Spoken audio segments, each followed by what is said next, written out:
Hello good evening everyone. एक बार सभी बच्चे जल्दी से कनेक्ट हो जाइए, फिर हम अपने सेशन को स्टार्ट करते हैं भाई। गुड इवनिंग एवरीवन, एक बार सभी बच्चे जल्दी जल्दी कनेक्ट हो जाइए, फिर हम अपने सेशन को स्टार्ट करते हैं भाई।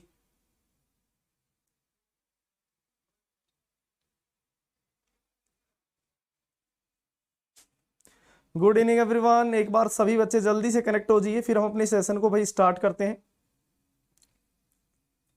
गुड इवनिंग, जल्दी सभी बच्चे कनेक्ट हो जाइए, फिर हम अपनी सेशन को स्टार्ट करते हैं भाई।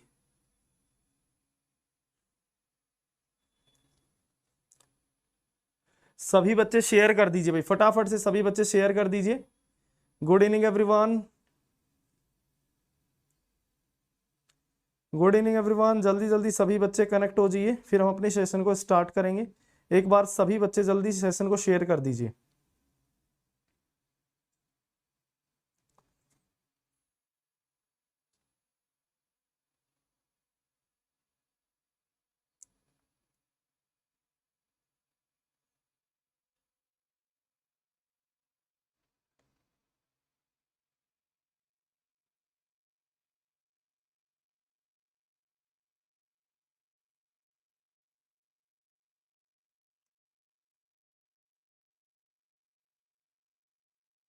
चलिए फटाफट से सभी बच्चे कनेक्ट हो जाइए, फिर हम अपने सेशन को स्टार्ट करेंगे भाई। ठीक है, जल्दी जुड़ जाइए भाई। एक बार सभी बच्चे जल्दी सेशन को शेयर कर दीजिए, फिर हम अपनी सेशन को स्टार्ट करते हैं भाई।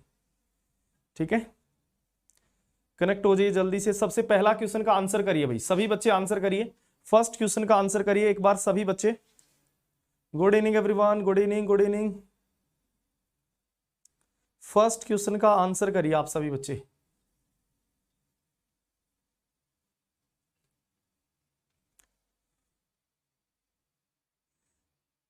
फर्स्ट क्वेश्चन का आंसर करिए आप सभी बच्चे।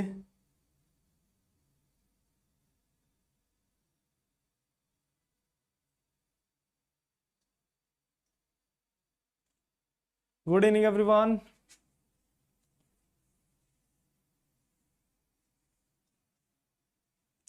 चलिए बी आंसर कर रहे हो क्या?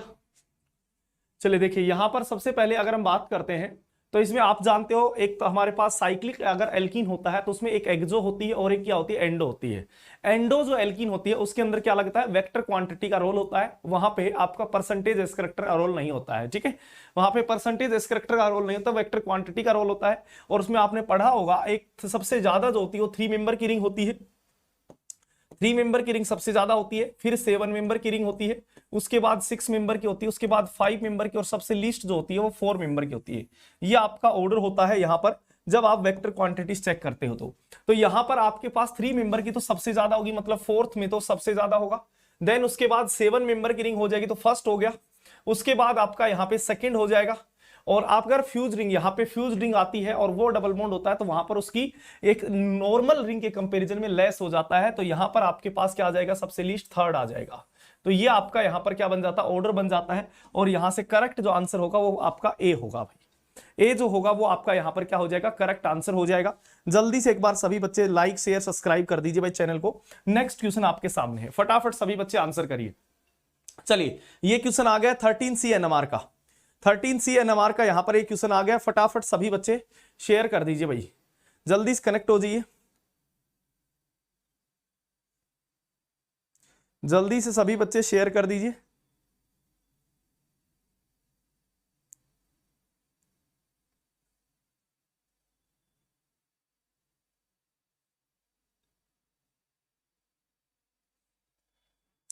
चलिए फटाफट सभी बच्चे बताइए भाई। चलिए फटाफट इस क्वेश्चन का आंसर देखिए, यहां से क्या कहा है, 13C NMR स्पेक्ट्रा शो करता है 8 peaks and multiplicity in an off resonance decoupled spectrum are show in. यहां पे आपके पास एक तो क्या दे रखी है, एक तो क्वार्ट्रेट दे रखा है 15 पे, और एक 24 पे आपका क्वार्ट्रेट दे रखा है, एक 64 पे दे रखा है, एक 115 पे दे रखा है, एक 123, एक 57 और एक 171 पे। आपको यहां पर पहचानना है कि कौन सा यहां पे करेक्ट आंसर होगा 13C NMR के अकॉर्डिंग। ठीक है, एक बार सभी बच्चे यहां पे आंसर कर दीजिए भाई फटाफट कि कौन सा करेक्ट आंसर होगा यहां पर। चलिए देखिए, यहां पे आपके पास क्या होगा, अगर यहां पे आपको पता होगा 13C NMR के अंदर यहाँ पे 1J कपलिंग होती है और 1J होगी तो ये कौन सी पीक है यहाँ पे, आप कहोगे सर क्वार्टेट होगी। यहां से ये भी क्या होगी, क्वार्टेट होगी, क्योंकि यहां 3 हाइड्रोजन के साथ कपल करेगा तो यहाँ पे क्या हो जाएगा, क्वार्टेट हो जाएगा। और ये क्या बन जाएगा, यहां से ट्रिपलेट बन जाएगा। ये क्या होगा, यहां से ट्रिपलेट बन जाएगा और ये क्या बनेंगे, यहाँ पे डबलेट बनेंगे। ठीक है, अब यहां से देखिए 2 तो आपके पास क्वार्टेट होनी चाहिए यहाँ पे। अगर ये फर्स्ट ऑप्शन तभी होगा जब यहाँ पे 2 क्वार्टेट अवेलेबल होंगी। एक तो ये रही क्वार्टेट यहाँ पे और दूसरी क्वार्टेट ये रही। 2 क्वार्टेट यहां पे है, यहां पे आपके पास एक ही क्वार्टेट है और कहीं पर भी क्वार्टेट नहीं है, जबकि क्वेश्चन के अंदर 2 क्वार्टेट दे रखी हैं। यहां पर भी आपके पास क्या है, 2 क्वार्टेट अवेलेबल है, यहां पर भी 2 क्वार्टेट अवेलेबल है, तो ये भी आपका आंसर हो सकता है। यहां पे एक क्वार्टेट अवेलेबल है, इसका मतलब ये आंसर नहीं हो सकता है। तो आपका आंसर जो होगा या तो ए होगा या फिर क्या होगा, बी होगा। अब देखिए यहां से क्या लिखा है आपके पास 171, ये तो किसकी पीक है, कार्बोनाइल कंपाउंड की। अब यहां से अगर मैं बात करता हूं किसकी, यहां पे आपके पास देखिए ये जो CH3 है इसके बगल में क्या है, CO जुड़ा है। यहां पे आपके पास ये CH3 जो है इसके बगल में ऑक्सीजन जुड़ा है, OR ग्रुप जुड़ा है। आप जानते हैं यहां पे CO जो होता है वो वीक डिसिल्डेड ग्रुप होता है और OR ग्रुप होता है वो क्या होगा, मोर डिसिल्डेड ग्रुप होता है। तो आपको जो 1H NMR पढ़ाया था सेम कॉन्सेप्ट यहां पर भी वही लगाना है। अगर बगल में मोर डिसिल्डेड ग्रुप होगा तो उसकी केमिकल शिफ्ट क्या होगी, हाई होगी। तो यहां पे आप मैं बता देता हूं कि भाई कैसे कैसे चेक करोगे। अगर कोई भी ग्रुप है तो यहां पे अगर मेरे पास यहां पे 10 से 40 ppm यहां पे किसकी होती है, 10 से 40 ppm होती है भाई, जब यहां पे कोई भी sp3 कार्बन है और उस sp3 का कार्बन के साथ यहां पे लेस इलेक्ट्रोनेगेटिव यहां पे कौन सा ग्रुप जुड़ा है, लेस इलेक्ट्रोनेगेटिव वाला ग्रुप यहां पर अटैच हो, तो वो आपका यहां से 10 से 40 के बीच में होगी।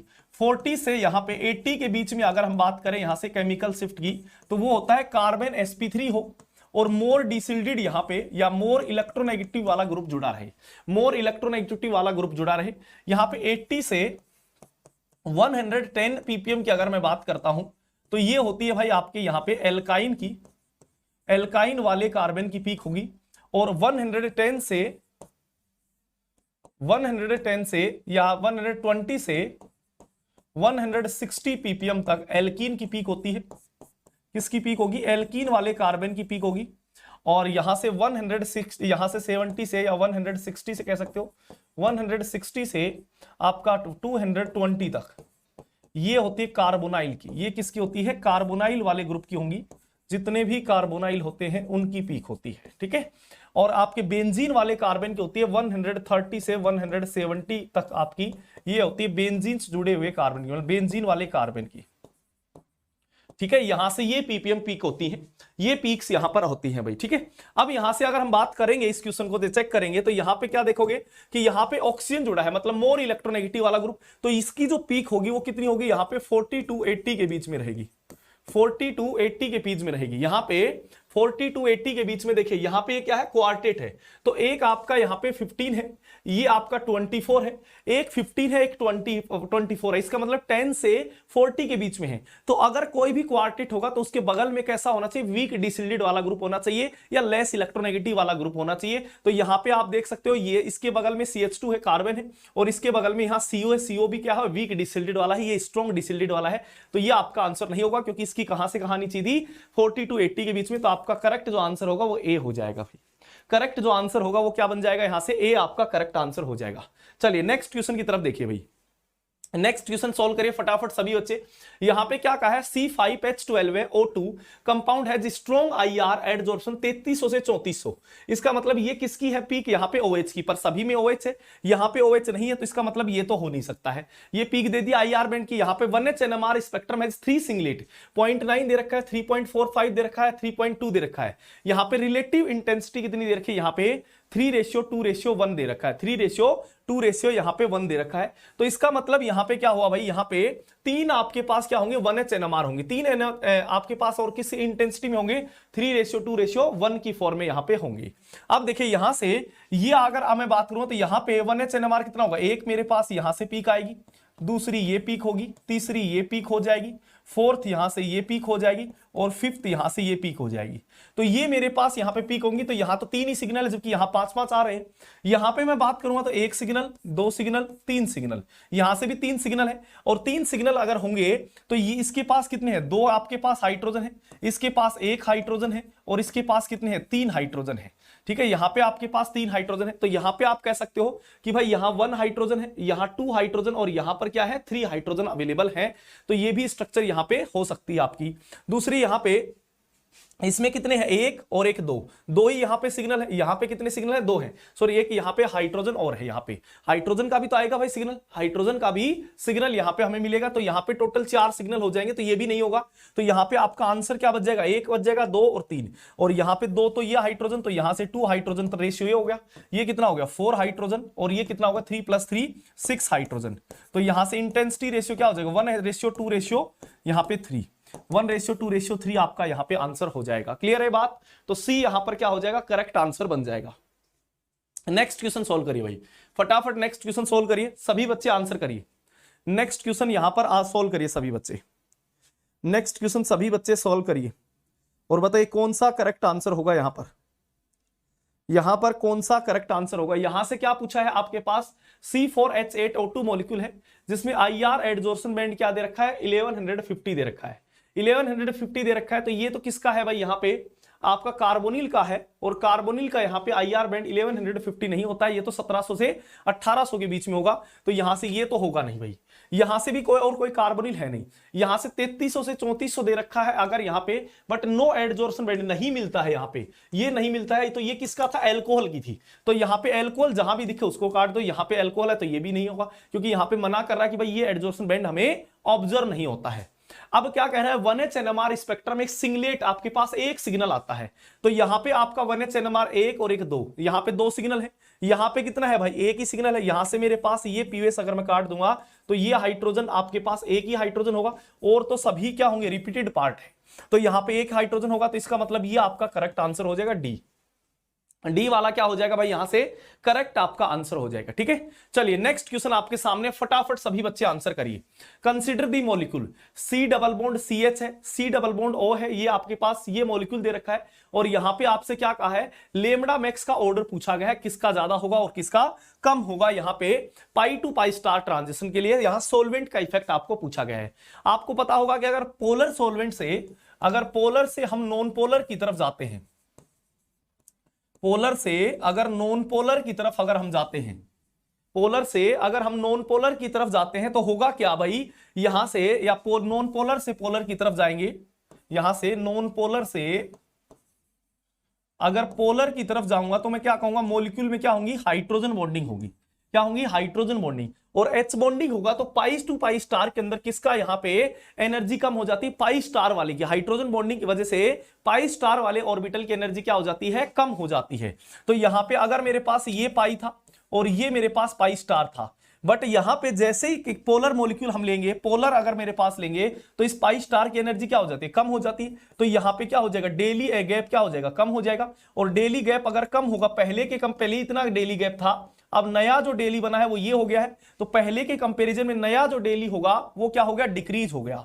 और डेली डिक्रीज होने का मतलब क्या हुआ भाई, डेली के डिक्रीज होने का मतलब क्या होगा, यहां पे लेमडा इंक्रीज होना, लेमडा मैक्स क्या होना, इंक्रीज होना। तो यहां से हम क्या कहेंगे, हमारा जो लेमडा होगा वो क्या हो जाएगा भाई, यहां पर इंक्रीज हो जाएगा।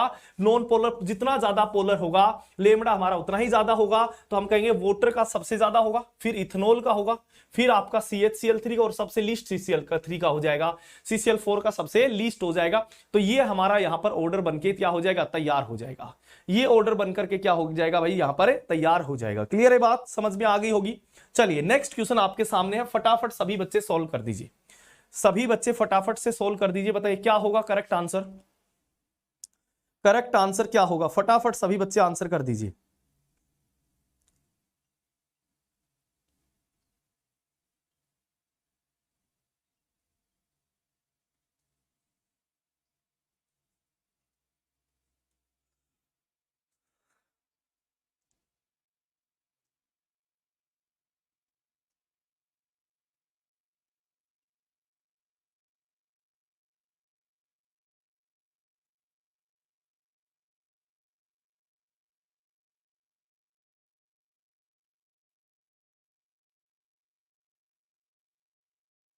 चलिए सभी बच्चे आंसर करें इसके, यहां पे आपसे देखिए सबसे पहले तो यहां पे सिस्डाइन दे रखा है। सिस्डाइन की बेस वैल्यू कितनी होती है भाई, यहां पे 253 होती है। सिस्डाइन की बेस वैल्यू क्या होती है, 253 होती है। ठीक है, दो यहां पे एक्स्ट्रा कॉन्जुगेशन है, दो यहां पे एल्किन का एक्स्ट्रा कॉन्जुगेशन है। एक एल्किन का 30 होता है तो दो एल्किन कितना हो जाएगा, 60 हो जाएगा। अब यहां से अगर मेरे पास एक्सो डबल बॉन्ड की बात करें तो यही मेरे पास क्या होता है, एक्सो डबल बॉन्ड होता है। एक एक्सो डबल बॉन्ड है तो 5 हो गया भाई यहां पे एक एक्सो डबल बॉन्ड का। और यहां पर क्या हो गए आपके पास एल्काइल, एलाइल आपके पास कितने हो गए 1, ये मेरे पास यहां पे 2 हो गए, यहां से क्या हो गया 3 हो गया, यहां से 4 और यहां से 5, ये 5 मेरे पास यहां पे आपके पास क्या हो गया एल्काइल, यहां क्लीवेजिंग का हो जाएगा। तो यहां पे क्या कितने हो गए 5, एक का क्या होगा 5 होगा, तो 2 का कितना 5 का कितना हो गया 25 हो गया। तो यहां पे कितना बन गया 3, और ये मेरे पास 6 5 11 तो 13 और एक 14 ना 243 और यहां 343 यहां पर क्या हो जाएगा आपका आंसर आ जाएगा, 343 यहां पे नैनोमीटर आपका आंसर आ जाएगा। क्लियर है, ये आपका यहां पर क्या हो जाएगा करेक्ट ऑर्डर हो जाएगा, बी आपका करेक्ट आंसर हो जाएगा। चलिए नेक्स्ट क्वेश्चन आपके सामने, अब फटाफट इसका आंसर कर दीजिए भाई। सभी बच्चे शेयर जरूर करते रहेंगे यहां पर इस सेशन को, सभी बच्चे शेयर जरूर करते रहेंगे। हाँ 343 बिल्कुल सही है भाई, 343 बिल्कुल सही है। चलिए फटाफट सभी बच्चे इस क्वेश्चन का आंसर कर दीजिए, सभी बच्चे अब इस क्वेश्चन का आंसर कर दीजिए भाई।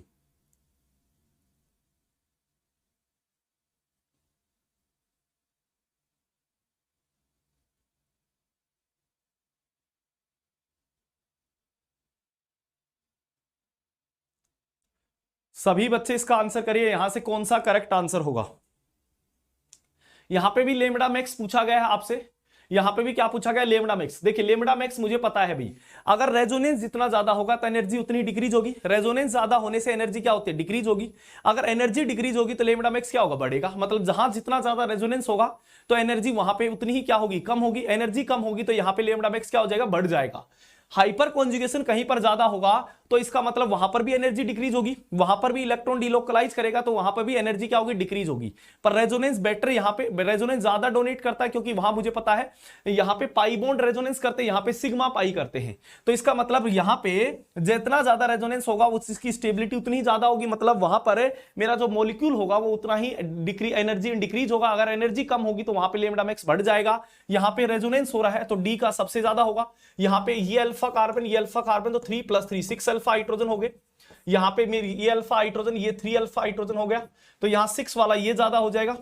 फिर क्या हो जाएगा बी, और सबसे लीस्ट आपका ए हो जाएगा। तो डी सी बी आपका यहां पे करेक्ट आंसर हो जाएगा, डी सी बी ए मतलब यहां पे बी आपका करेक्ट आंसर हो जाएगा। क्लियर है, बी हो जाएगा भाई। जितना ज्यादा रेजोनेंस होगा, जितना ज्यादा हाइपर कॉन्जुगेशन होगा मॉलिक्यूल, उतना ही एनर्जी डिक्रीज होगी, एनर्जी डिक्रीज होगी तो स्टेबिलिटी बढ़ेगी। मतलब यहां एनर्जी डिक्रीज होने का मतलब क्या होता है लेमडा मैक्स इंक्रीज होना, क्योंकि यहां पे डेली के इनवर्सली एनर्जी के इनवर्सली प्रोपोर्शनल होता है लेमडा, एनर्जी के इनवर्सली प्रोपोर्शनल क्या होगा भाई लेमडा होगा, एनर्जी के इनवर्सली प्रोपोर्शनल होगा लेमडा। क्लियर है बात, समझ में आ गई होगी। किसी को भी कोई प्रॉब्लम है तो बोलिए, किसी भी बच्चे को कोई भी प्रॉब्लम है तो बोलिए। चलिए आगे बढ़ते हैं, नेक्स्ट क्वेश्चन की तरफ चलते हैं। यहां पे क्या करना है सीसी बॉन्ड कंपेयर करना है, यहां पे सीसी बॉन्ड फ्रीक्वेंसी यहां पर क्या करनी है भाई कंपेयर करनी है। तो सीसी बॉन्ड फ्रीक्वेंसी यहां पे अगर कंपेयर करेंगे हम तो कैसे कंपेयर करेंगे, देखिए यहां पे मुझे पता है यहां से ये मेरे पास ग्रुप की इंक्रीज हो रहे हैं, यहां पे स्टेरिक रिपल्सन यहां पे इंक्रीज हो रहा है।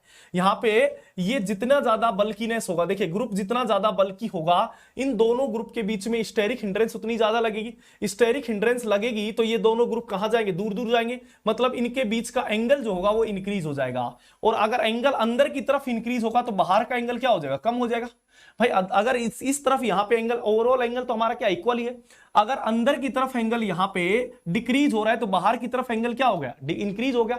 अगर एंगल बढ़ेगा ना सॉरी बाहर अंदर की तरफ अगर एंगल इंक्रीज हो रहा है तो बाहर की तरफ एंगल क्या हो गया कम हो गया। अगर बॉन्ड एंगल यहां पे कम होगा तो मैं क्या कहूंगा परसेंटेज एस करैक्टर कम होंगे, और परसेंटेज एस करैक्टर अगर कम होंगे तो यहां पर आपके पास परसेंटेज एस करैक्टर जितने कम होंगे तो मैं क्या कह सकता हूं यहां पे बॉन्ड स्ट्रेंथ भी हमारी उतनी ही कम हो जाएगी, और बॉन्ड स्ट्रेंथ कम होगी तो स्ट्रेचिंग फ्रीक्वेंसी भी उतनी ही क्या हो जाएगी डिक्रीज हो जाएगी, स्ट्रेचिंग फ्रीक्वेंसी भी हमारी उतनी ही डिक्रीज हो जाएगी। तो यहां पे स्ट्रेचिंग फ्रीक्वेंसी में कहूंगा सबसे कम होगी, और यहां पे सबसे कम स्टेरिक हिंड्रेंस है तो यहां पे सबसे ज्यादा होगी, तो मैं कहूंगा फर्स्ट सबसे ज्यादा, फिर सेकंड और सबसे लीस्ट थर्ड हो जाएगा। मतलब आपका ए जो होगा वो यहां पर क्या हो जाएगा दोस्तों करेक्ट आंसर हो जाएगा। यहां पे ए जो होगा वो आपका क्या हो जाएगा यहां से करेक्ट आंसर हो जाएगा। जल्दी से नेक्स्ट क्वेश्चन का आंसर कर दीजिए भाई, जल्दी से सभी बच्चे नेक्स्ट क्वेश्चन का आंसर करिए। यहां से करेक्ट कौन सा आंसर होगा, यहां से करेक्ट कौन सा आंसर होगा ये आप मुझे बता दीजिए। यहां से करेक्ट आंसर क्या होगा?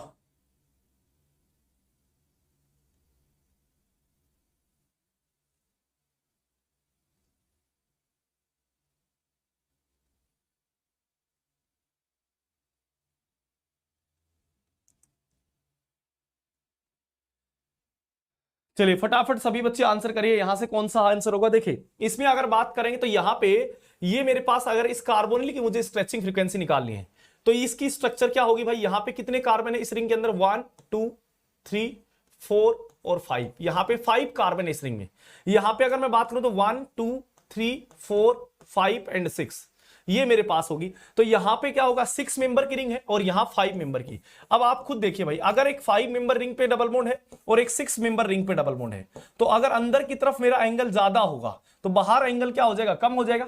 बाहर एंगल कम होगा तो परसेंटेज कैरेक्टर कम होगा, बॉन्ड स्ट्रेंथ कम होगी, स्ट्रेचिंग फ्रीक्वेंसी कम होगी। तो आप क्या कहोगे, ये वाली रिंग जो होगी ये क्या होगी, यहां पे स्ट्रेचिंग फ्रीक्वेंसी इसकी ज्यादा होगी। तो इसका मतलब इस रिंग में क्या है, 5 मेंबर की रिंग है, इसमें भी 5 मेंबर रिंग है।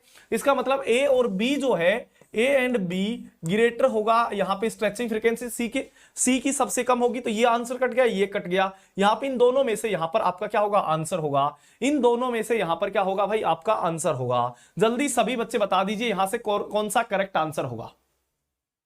जल्दी से सभी बच्चे आंसर बता दीजिए यहां से कौन सा करेक्ट आंसर होगा। 2 ऑप्शन मैंने यहां पे आपके लिए एलिमिनेट करवा दिए हैं, फटाफट सभी बच्चे आंसर कर दीजिए। कौन सा होगा, बी, बिल्कुल सही है। यहां पे बी वाला आपका आंसर हो जाएगा। ये जितना ज्यादा सब्स्टिट्यूट होता है उसकी स्ट्रेचिंग फ्रीक्वेंसी उतनी ही कम होगी। तो यहां बी सबसे ज्यादा, फिर ए और सबसे लीस्ट क्या हो जाएगा, यहां पर सी हो जाएगा भाई। सबसे लीस्ट क्या हो जाएगा, सी हो जाएगा। नेक्स्ट क्वेश्चन आपके सामने है, फटाफट सभी बच्चे आंसर कर दीजिए भाई। यहां पे आपके पास सभी बच्चे आंसर कर दीजिए, फटाफट से सभी बच्चे आंसर कर दीजिए। यहां हाइड्रोजन है भाई, ठीक है, यहां हाइड्रोजन है। जल्दी सभी बच्चे आंसर करिए। देखिए यहां पे क्या बोला गया है, आपको कहा गया है एक यहां पर 1812 स्ट्रेचिंग फ्रीक्वेंसी आ रही है। 1812 आने का मतलब क्या हुआ कि भाई यहां पर कोई ना कोई एस्टर प्रेजेंट होना, कोई ना कोई एस्टर यहां पे प्रेजेंट होना। तो O3H2 दे रखा है, अगर O3H2 दे रखा है तो यहां पे दो सबसे पहले ओजोन लाइसिस होगा। ओजोन लाइसिस होगा तो दोनों तरफ ऑक्सीजन आ जाएगा। ये H2O दे रखा है तो ये किस में कन्वर्ट हो जाएगा, एसिड के अंदर कन्वर्ट हो जाएगा। ये एसिड के अंदर मेरा क्या हो जाएगा, कन्वर्ट हो जाएगा। तो यहां से आपका ये C डबल बॉन्ड हो गया, ये आपका OH बन गया। अब यहां से क्या दे रखा है, PCl5, PCl5 दे रखा है तो ये क्या कर देगा, इसको किस में कन्वर्ट कर देगा भाई, यहां पे Cl जोड़ देगा। यहां पे क्या जोड़ देगा, Cl जोड़ देगा। तो यहां पे आपके पास क्या है, ये मेरे पास ग्रुप हो गया, यहां पे C डबल बॉन्ड OCl ये बन गया यहां पर। अब क्या दे रखा है, एलडीए डाल रखा है, एलडीए डाल रखा है। एलडीए क्या करेगा, यहां से एसिडिक हाइड्रोजन निकालेगा, एसिडिक हाइड्रोजन निकालेगा तो यहां से क्या बन जाएगा, इनोलेट बन जाएगा भाई। यहां पे क्या बन जाएगा, इनोलेट बन जाएगा। और इनोलेट बना तो यहां पे ये अगर इनोलेट बन गया है तो यहां से Cl है तो ये O- यहां पे अटैक करके इसको बाहर कर देगा। आपका मोलिक्यूल क्या बन के आ जाएगा भाई, यहां से D बन जाएगा। बस मोलिक्यूल क्या बन जाएगा, यहां से डी का फॉर्मेशन हो जाएगा। बिल्कुल सही है, यहां से डी का फॉर्मेशन हो जाएगा। सभी बच्चे शेयर जरूर करते रहे भाई। चलिए नेक्स्ट क्वेश्चन सोल्व करिए भाई, नेक्स्ट क्वेश्चन सोल्व करिए आपके सामने। यहां पे इस क्वेश्चन का आंसर कर दीजिए भाई, इस क्वेश्चन का सभी बच्चे आंसर करिए। बताना यहां पे OH स्ट्रेचिंग फ्रीक्वेंसी पर कौन अफेक्ट डालता है। यहां पे कौन कौन से मॉलिक्यूल हैं जो OH की स्ट्रेचिंग फ्रीक्वेंसी के ऊपर अफेक्ट डालते हैं। OH की स्ट्रेचिंग फ्रीक्वेंसी पर कौन कौन से मॉलिक्यूल हैं जो अफेक्ट डालते हैं।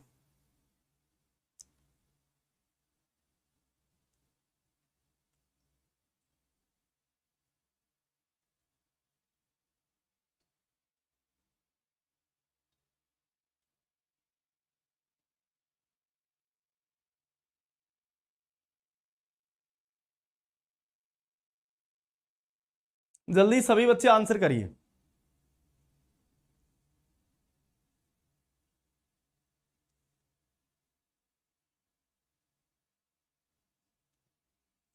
सभी बच्चे आंसर करिए। देखिए यहां पे OH की, यहां पे इफेक्ट की बात करें, OH की स्ट्रेचिंग फ्रीक्वेंसी पे अफेक्ट कौन डाल सकता है।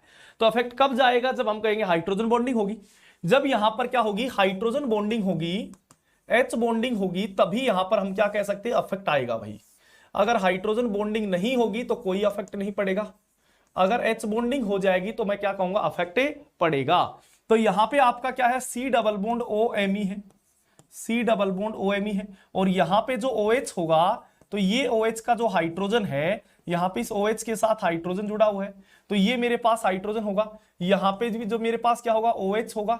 और यहां से ये क्या होगा, यहां से हाइड्रोजन होगा, ये मेरे पास क्या होगा, हाइड्रोजन। तो दोनों OH यहां ऊपर थे, दोनों हाइड्रोजन बॉन्डिंग करेंगे तो इनकी OH की स्ट्रेचिंग फ्रीक्वेंसी पे इफेक्ट पड़ेगा। यहां OH नीचे की तरफ है तो इसके साथ हाइड्रोजन बॉन्डिंग नहीं करेगा। यहां पे OH नीचे की तरफ है तो हाइड्रोजन बॉन्डिंग नहीं होगी। तो यहां पर सेकंड एंड थर्ड के ऊपर क्या पड़ेगा, इफेक्ट पड़ेगा। मतलब यहां पे सी आपके लिए यहां पे क्या हो जाएगा, करेक्ट आंसर हो जाएगा। सी आपके लिए क्या हो जाएगा भाई, करेक्ट आंसर होगा, क्योंकि जितना हाइड्रोजन बॉन्डिंग होगी उसकी स्ट्रेचिंग फ्रीक्वेंसी उतनी ही कम होने लग जाएगी। तो यहां पे हम क्या कह सकते हैं, सेकंड एंड थर्ड के ऊपर इफेक्ट पड़ेगा। चलिए नेक्स्ट क्वेश्चन आपके सामने है, फटाफट सभी बच्चे सॉल्व कर दीजिए, सभी बच्चे आंसर करिए। यहां से बोला गया है, how many CO stretching frequency observe for ester of orthochlorobenzoic acid.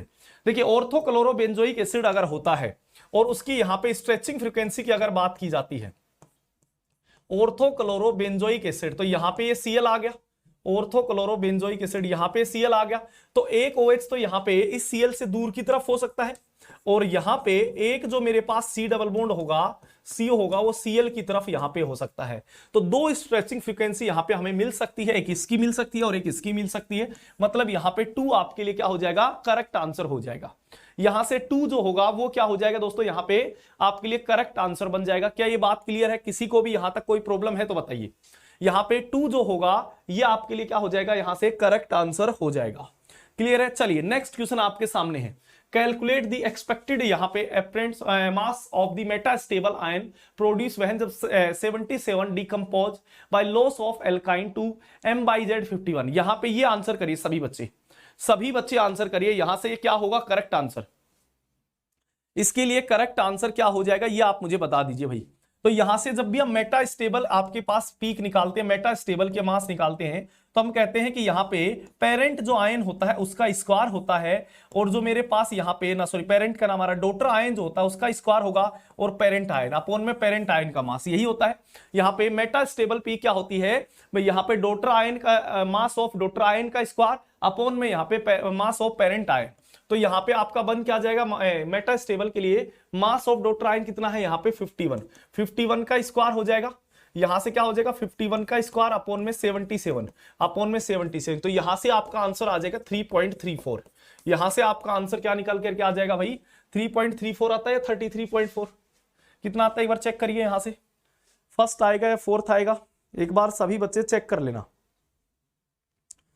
Check कर लेना। 51 इंटू में 51 डिवाइड में 77, 33.7 आ रहा है ना, यहां पे आ जाएगा 33.7। ठीक है, तो आपका आंसर क्या हो जाएगा, 33.4, ये आपका करेक्ट आंसर हो जाएगा। हाँ बिल्कुल सही है, यहाँ पे 33.4 ए आपके लिए क्या हो जाएगा, यहां से करेक्ट आंसर हो जाएगा। चलिए नेक्स्ट क्वेश्चन आपके सामने, फटाफट आंसर कर दीजिए।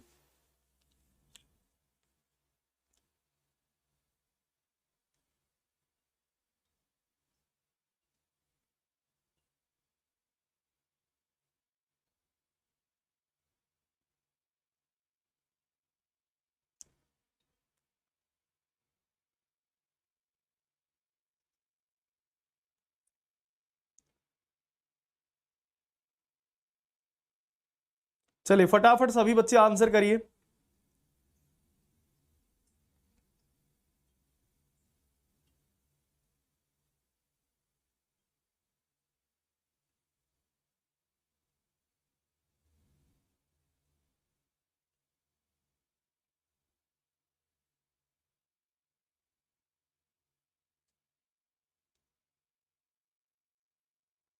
यहां से आपको केमिकल शिफ्ट का ऑर्डर बताना है, किसका ज्यादा होगा किसका कम होगा। देखिए यहां से एल्कीन का क्या होता है, एल्कीन का होता है 4.5 से 6.5, एल्कीन का कितना होता है 4.5 से 6.5।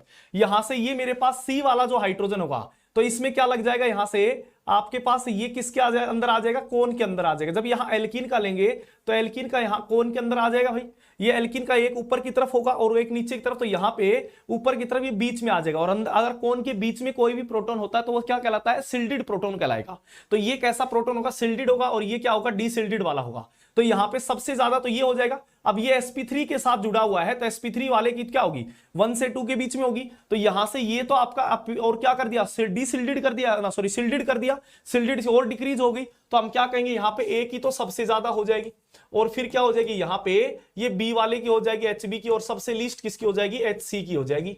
तो HA HB HC किसकी है, यहाँ पे HA HB और HC, ये आपका करेक्ट आंसर हो जाएगा। सी जो होगा, हाँ बिल्कुल सही है, सी आएगा भाई यहाँ पे। अरे ये कोन के अंदर आ जाएंगे ना भाई, यहाँ पे एक ग्रुप होगा कोन, एक नीचे की तरफ जाएगा, ऊपर की तरफ जाएगा, तो ऊपर में बीच में आ जाएगा, और बीच में आ रहा है तो इसका मतलब ये क्या होगा, सिल्डेड प्रोटॉन होगा। ठीक है, चलिए नेक्स्ट क्वेश्चन आपके सामने है।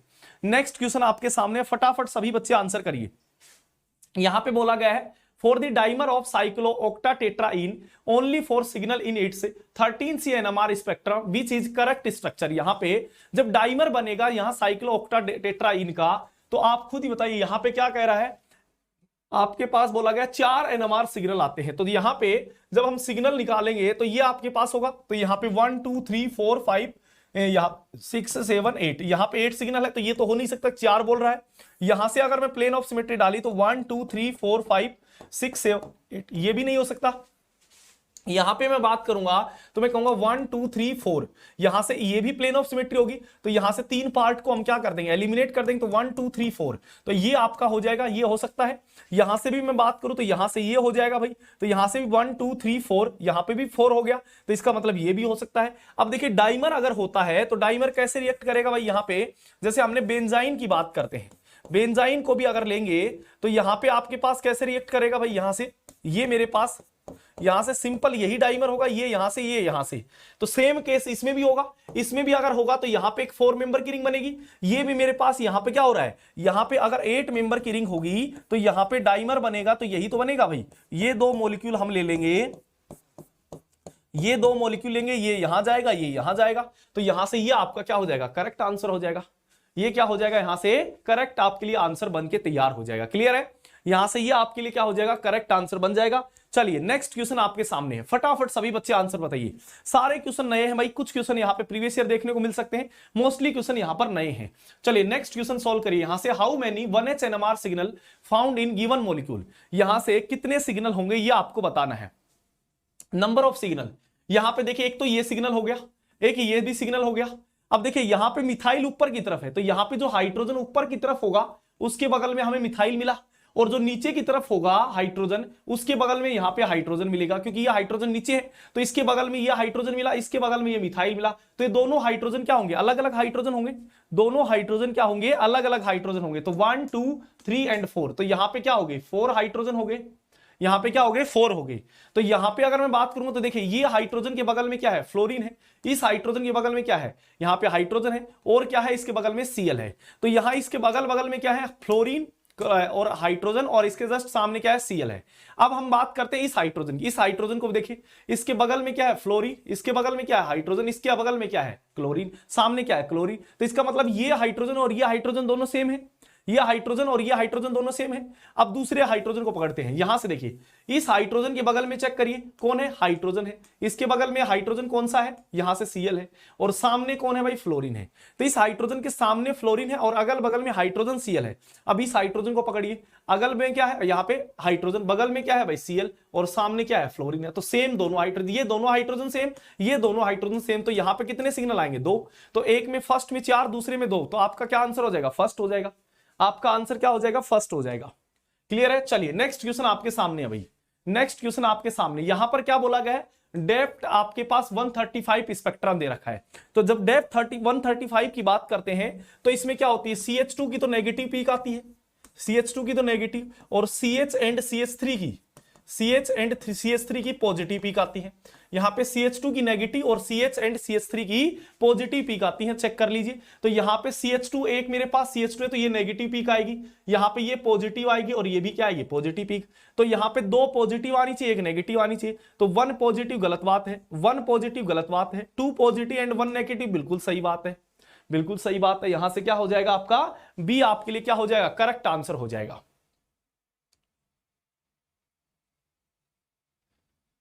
अश्वनी यहां पे आप अगर कोई प्रॉब्लम होती है तो आप कांटेक्ट कर सकते हो, यहां पे 82858151 और 85, ठीक है, इस नंबर पे आप कांटेक्ट कर सकते हो, इस नंबर पे आप कांटेक्ट कर सकते हो,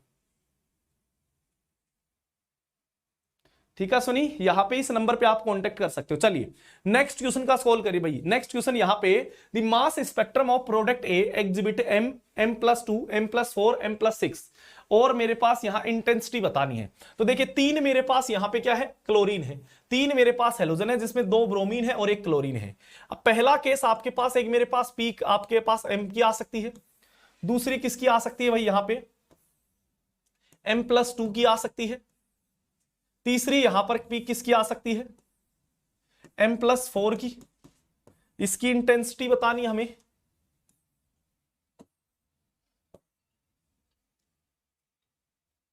तीसरी किसकी बतानी है यहां पे m+4 और फोर्थ हमारे पास यहां पे m+6, ये हमें इंटेंसिटी बतानी है, ठीक है, ये इंटेंसिटी बतानी है। अब यहां से क्या होगा भाई, यहां से दो ब्रोमीन है एक क्लोरीन है, दो ब्रोमीन होंगे तो या तो मेरे पास 79 ब्रोमीन होगा या मेरे पास दूसरा भी 79 होगा और क्लोरीन क्या होता है 35। तो यहां से आपके पास क्या होगा 79 की वैल्यू इंटेंसिटी ऑफ 1 होगी, इसकी भी 1 होगी और 35 की 3 होती है। तो यहां पे 1 इंटू में 1 इंटू 3, 1 इंटू 1 इंटू 3, तो ये आपका क्या आ गया 3 आ गई, यहां इंटेंसिटी 3 आ गई। इसमें अगर मैं बात करूंगा तो मैं क्या कह सकता हूं m+2 कब बन सकता है, जब तीनों में से कोई एक क्या हो जाए, यहां पे ये दोनों में से ब्रोमीन में से कोई एक क्या हो जाए 81 हो जाए, या फिर क्लोरीन 35 से 37 हो जाए, तो मास क्या हो सकता है भाई आपका यहां पे m+2 बन सकता है। तो इसका मतलब यहां पे क्या हो गया आपके पास, फर्स्ट मान लीजिए 71 है, सेकंड भी 71 है और थर्ड जो मेरा क्लोरीन है वो यहां 37 बन जाए, तो m+2 मास बन गया। दूसरी पॉसिबिलिटी क्या है कि यहां पे सेकंड 81 बन जाए और दोनों 35 रहे। थर्ड पॉसिबिलिटी क्या है कि भाई फर्स्ट जो है वो यहां पे 81 हो जाए, यहां पे क्या हो जाए 81 हो जाए और यहां पे सॉरी यहां पे 79 था, ये सेकंड हो चुका है ना 81, अब फर्स्ट यहां 81 हो जाए, सेकंड 79 और थर्ड 35 रह जाए। तो 79 की कितनी होती है 1 इंटेंसिटी, 35 कितनी होती है 3 और से 37 की 1 होती है। तो यहां 1 इंटू 1 इंटू 1 कितना हो गया 1 आ गया भाई, यहां 1 इंटू में 1 इंटू 3 यहां 3 आ गया, यहां पे क्या हो गया 1 इंटू में 1 इंटू में 3 क्या आ गया 3 आ गया। तो यहां कितनी आ गई भाई, यहां पे 7 आ गई, यहां पे 7 आ गई भाई। बोलिए m+4 कब बन सकता है, जब किसी दो का मास इंक्रीज हो जाए। यहां पे हो सकता है फर्स्ट तो 79 रहे, सेकंड 81 हो जाए, 33 क्या रहे 37 हो जाए, या फिर क्या हो सकता है फर्स्ट जो है वो 81 हो जाए, ये 37 ही रहे और ये 79 हो जाए, या फिर ये 35 रहे और ये दोनों 81 हो जाए भाई, ये 81, तो ये भी पॉसिबिलिटी हो सकती है। तो यहां इसकी इंटेंसिटी 1, इसकी भी 1 और इसकी भी 1, तो 1 हो गया। यहां पे क्या हो गया ये 1 इंटू में 1 इंटू में यहां 1, तो ये भी 1 हो गया। यहां 1 इंटू में 1 इंटू में 3 कितना हो गया, यहां पे 5 आ गया, इंटेंसिटी कितनी आ गई 5 आ गई। m+6 कब हो सकता है, जब ये मेरे पास 81 हो, ये भी 81 हो और ये 37 हो। तो यहां 1 इंटू में 1 इंटू 1, तो क्या आ गई इंटेंसिटी, यहां पे 1 आ गई। तो यहां पे क्या आ गई इंटेंसिटी 3:7:5:1, तो 3:7:5 यहां पे सॉरी यहां पे 3:7:5:1, तो आपका सी जो होगा ये करेक्ट आंसर हो जाएगा। हाँ सी यहां पर क्या हो जाएगा भाई, करेक्ट आंसर हो जाएगा। क्लियर है, सी जो होगा ये करेक्ट आंसर हो जाएगा। चलिए नेक्स्ट क्वेश्चन आपके सामने है, नेक्स्ट क्वेश्चन आपके सामने, फटाफट सभी बच्चे आंसर कर दीजिए, फटाफट सभी बच्चे आंसर कर दीजिए। नेक्स्ट क्वेश्चन आपके सामने है, एक अननोन कंपाउंड है जिसका मॉलिक्यूलर फॉर्मूला है C9H10O, हैविंग यहां मास स्पेक्ट्रम डाटा M/Z 134 दे रखा है, 105 दे रखा है, 77 दे रखा है, यहां 77 और 51। तो ये कैसे निकाल सकते हैं, देखिए यहां से अगर मेरे पास यहां से यहां जा रहा है 134 से 105 जा रहा है, तो कितने का लॉस हुआ, तो आप कहोगे सर यहां पे हो रहा है भाई 29 का। इसका मतलब यहां पे क्या जा सकता है, लॉस क्या हो सकता है, इथाइल ग्रुप हो सकता है, और इथाइल हो सकता है तो कौन सा होगा यहां पे, यहां से बताइए क्या इथाइल हो सकता है, तो आप कहोगे सर नहीं हो सकता, पॉसिबिलिटी नहीं, इथाइल ही है, तो ये भी नहीं हो सकता 29 का लॉस। यहां पे क्या इथाइल हो सकता है, यहां पे इथाइल हो सकता है, यहां पर भी नहीं, पॉसिबिलिटी है ही नहीं, तो यहां ये भी नहीं है भाई। यहां से इथाइल हो सकता है, बिल्कुल। यहां से जब रेड इलेक्ट्रॉन की बम्बार्टमेंट करेंगे तो यहां क्या बनेगा, रेडिकल केटायन बनेगा, और रेडिकल केटायन करेंगे तो यहां पे अल्फा जब क्लीवेजिंग होगी तो यहां से क्या हो जाएगा आपका, ये मेरे पास CH3CH2 रेडिकल निकल जाएगा, CH3CH2 रेडिकल निकल जाएगा, और ये मेरे पास यहां पे C ट्रिपल बॉन्ड O यहां पे पॉजिटिव बन जाएगा। ये मेरे पास बन गया। कितने का लॉस हो गया यहां पे, 29 का लॉस हो गया। यहां पर किसका लॉस हो गया है, 29 का यहां पर लॉस हो गया है। अब यहां पर मैं बात करूंगा तो इसका M/Z कितना है, यहां पे 105 है, 105 है। अगर यहां से यही मेरे पास CO लॉस कर जाए, यहां से ये CO लॉस कर जाता है तो क्या बन जाएगा आपका, बेंजीन के ऊपर पॉजिटिव चार्ज, ये बन गया। और ये मेरे पास क्या हो गया, इसका M/Z कितना होता है भाई, 77। इसका M/Z कितना होता है, 77, तो ये 77 पीक आ गई। फिर यहां से अगर मेरे पास ये मेरे पास हाइड्रोजन यहां से यहां गया और यहां से यहां निकल गया तो एल्काइन का लॉस कर गया। यहां से किसका लॉस कर गया, एल्काइन का लॉस कर गया। यहां से एल्काइन का लॉस कर गया तो यहां पे 4 मेंबर रिंग के ऊपर पॉजिटिव आ गया। और इस M/Z की पीक कितनी होती है, यहां पे 51 होती है। इस M/Z की पीक कितनी होती है, 51 होती है। तो यहां पे 105, 77 और 51, और यहां पे ये आपके पास पीक दे रखे, ये क्या है 134, ये मोलिकुलर मास है, यहां मोलिकुलर आयन पीक है, तो ये M/Z हो गया 134। तो आपका करेक्ट आंसर क्या हो जाएगा, सी हो जाएगा भाई। करेक्ट आंसर क्या हो जाएगा, यहां से सी होगा। सी जो होगा ये क्या हो जाएगा, यहां से करेक्ट आंसर बन जाएगा। चलिए नेक्स्ट क्वेश्चन सॉल्व करिए भाई, नेक्स्ट क्वेश्चन सॉल्व करिए। The unknown product A is, यहां से आपको बताना है द अननोन प्रोडक्ट ए क्या होगा। द अननोन प्रोडक्ट यहां पर ए क्या होगा, ये आपको आंसर करना है। देखिए आपको पता है जब इसके साथ रिएक्शन करते हो और एल्काइन साथ में होती है तो क्या बनता है, यहां पे कार्बोनिल कंपाउंड, यहां पे क्या बनता है, कार्बोनिल कंपाउंड होता है, ये आप सभी को पता ही है। ठीक है, यहां मर्क्यूरेशन डीमर्क्यूरेशन कहानी मैंने कार्पेटा ने खूब अच्छे से यहां पे पढ़ाया भी हुआ है। ठीक है, तो यहां पर कितने कार्बन है, यहां पे 1 2 3 4, यहां पे 4 कार्बन है भाई।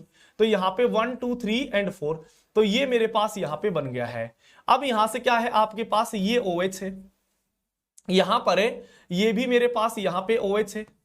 ठीक है, अब यहां एसिडिक मीडियम तो है, H+ का सोर्स दे रखा है, तो एक OH यहां क्या कर लेगा भाई, H+ ले लेगा, और दूसरा OH यहां पे क्या करेगा, अटैक कर देगा और इसको बाहर कर देगा। तो यहां पे एक्चुअल में बन क्या जाएगा भाई, यहां पे ये तो मेरा कार्बोनिल था यहां पे, और ये मेरे पास यहां पे क्या बन गए भाई, यहां से एक कार्बोनिल था, कार्बोनिल के बगल में दो का मेरे पास ये ग्रुप हो गए, और यहां पे आपका ऑक्सीजन आ गया, और इस साइड में एक, अच्छा एक कार्बन था ना, यहाँ पे एक कार्बन था भाई, ये कटा लेना। ठीक है, एक ही तो कार्बन होगा, एक कार्बन एक्स्ट्रा बना दिया यहाँ पे, ये बन गया। ठीक है, ये आपके पास आ गया। ठीक है, तो यहाँ पे एक कार्बन था, यहाँ पे ये ग्रुप लग गए, और ये मेरे पास प्रोडक्ट बन के आ गया है, ये प्रोडक्ट बन के आ गया है। तो आपका सी जो होगा यहाँ पर क्या हो जाएगा, करेक्ट आंसर हो जाएगा। सी जो होगा भाई यहाँ पर क्या हो जाएगा, करेक्ट आंसर हो जाएगा। किसी को भी कोई प्रॉब्लम है तो बोलिए, क्लियर है। चलिए नेक्स्ट क्वेश्चन सॉल्व करिए भाई। यहां पे क्या बनेगा, in which one of the following molecule a sharp band of OH bond will seen, यहां पे ये आपको आंसर करना है, ये आपको आंसर करना है। फटाफट सभी बच्चे आंसर कर दीजिए भाई, सभी बच्चे आंसर कर दीजिए। यहां से क्या करेक्ट आंसर होगा ये आप मुझे बता दीजिए, ये आप मुझे बता दीजिए, यहां से क्या होगा करेक्ट आंसर, यहां से करेक्ट आंसर क्या होगा ये आप मुझे बता दीजिए भाई। तो यहां पे क्या कहा है, in which one of the following molecule a sharp band of OH bond will seen, यहां पे मतलब शार्प बैंड कहां मिलेगा। तो देखिए यहां पे ये OH क्या कर सकता है, हाइड्रोजन बॉन्डिंग, हाइड्रोजन बॉन्डिंग होगी तो यहां पे ब्रॉड पीक आएगी। यहां पे भी ये मॉलिक्यूल क्या कर सकता है, हाइड्रोजन बॉन्डिंग, तो यहां पर भी क्या हो सकता है, ब्रॉड पीक आएगी। यहां पे ये मेरे पास दोनों तरफ बल्कि ग्रुप होंगे, तो ये OH अपने दूसरे मॉलिक्यूल के साथ हाइड्रोजन बॉन्डिंग नहीं कर पाएगा, जिसकी वजह से यहां पे क्या आ जाएगी, शार्प पीक। अगर हाइड्रोजन बॉन्डिंग नहीं होगी तो पीक क्या आएगी, शार्प आएगी। मतलब सी वाले ओनली सी के अंदर क्या होगा, ऐसा शार्प पीक आएगी, ओनली फॉर सी केस में, सी केस में ऐसा होगा जिसके अंदर क्या आएगी, शार्प पीक हमें ऑब्जर्व होगी देखने को। ठीक है, चलिए नेक्स्ट क्वेश्चन आपके सामने है, फटाफट सभी बच्चे सॉल्व कर दीजिए, फटाफट सभी बच्चे सॉल्व कर दीजिए। नेक्स्ट क्वेश्चन आपके सामने है।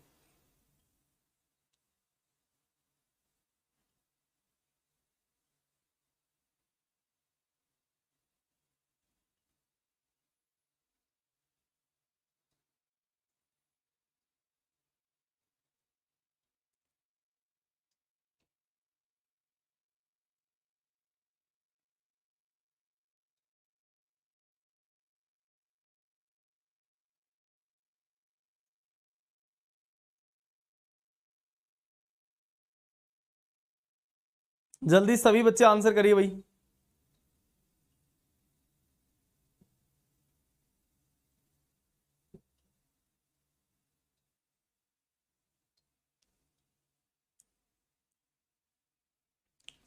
चलिए सभी बच्चे आंसर करिए।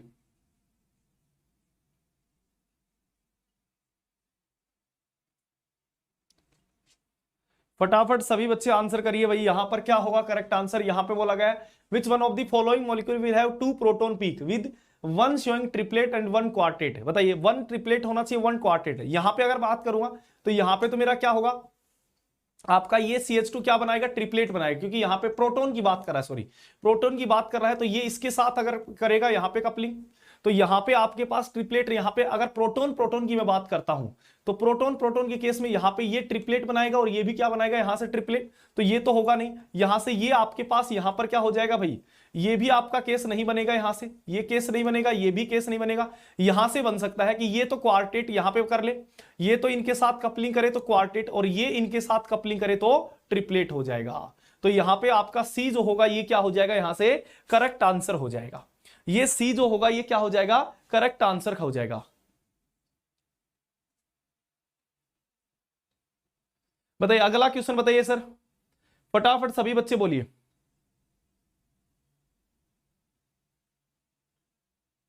चलिए सभी बच्चे आंसर करिए, यहां से करेक्ट आंसर क्या होगा, इसके लिए करेक्ट आंसर क्या होगा ये आप लोग आंसर कर दीजिए। यहां से क्या दे रखा है देखिए, सबसे पहले अगर बेंजीन आ जाती है तो मैंने बताया था बेंजीन आपके पास बेंजीन से जुड़े हुए कितने प्रोटॉन है ये आपको चेक करना है, बेंजीन वाले कितने प्रोटॉन है। तो यहां से अगर एक्सपेरिमेंट चेक करो तो ये बेंजीन का है और एक ये मेरे पास बेंजीन है, तो यहां पर दो बेंजीन के प्रोटॉन है, तो यहां पे क्या होगा एक तो 1 आ गया और एक मेरे पास 2, दो यहां पर भी है। यहां पे कितने हो सकते हैं 1 2 3, यहां 3 है तो ये गलत नहीं होगा।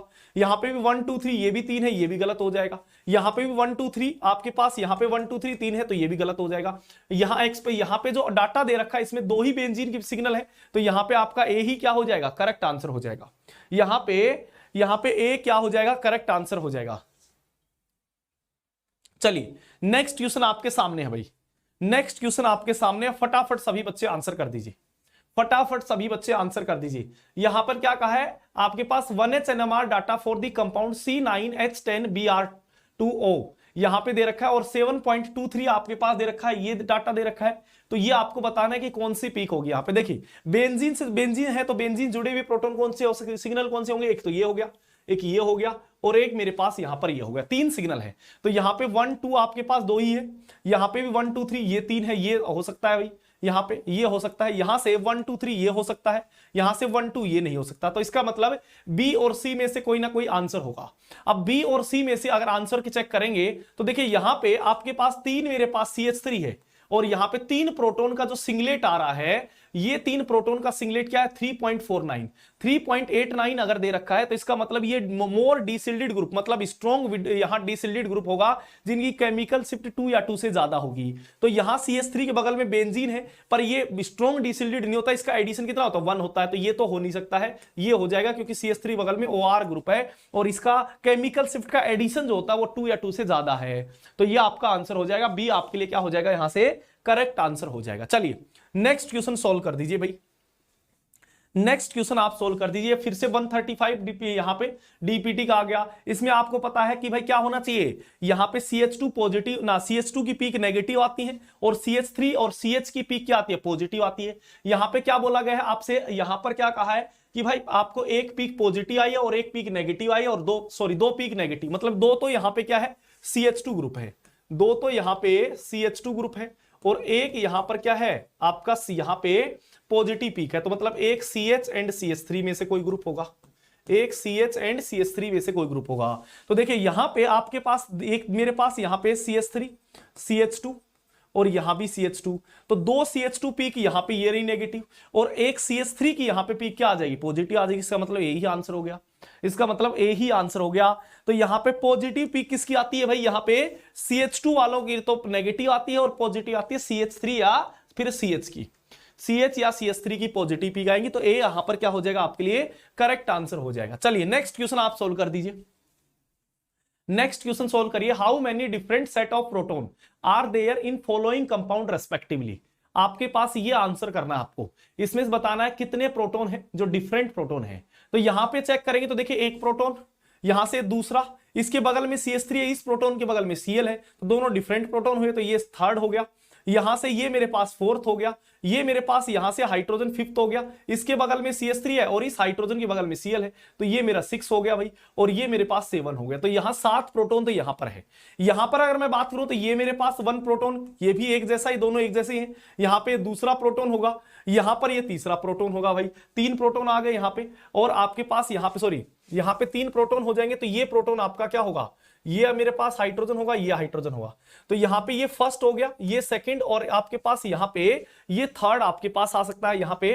तो आपका क्या होगा 1, ये मेरे पास 2, क्योंकि यहां पे कायरल कार्बन नहीं है, तो कायरल कार्बन नहीं होगा, तो यहां पे इधर CH3 भी आ सकता है, इधर Cl भी आ सकता है। तो आपके पास 1, 2 और 3 तीन सिग्नल हो गए यहां पे, फर्स्ट में 7 और दूसरे में 3, तो यहां पे 7:3, मतलब 7 और 3 आपका आंसर आ जाएगा। सी आपके लिए क्या हो जाएगा, यहां से करेक्ट आंसर हो जाएगा। 4 कैसे हो जाएगा भाई, ये कायरल कार्बन थोड़ी ना है, यहां पे कायरल कार्बन था, इसलिए अलग अलग थे, इसलिए अलग अलग थे, ठीक है।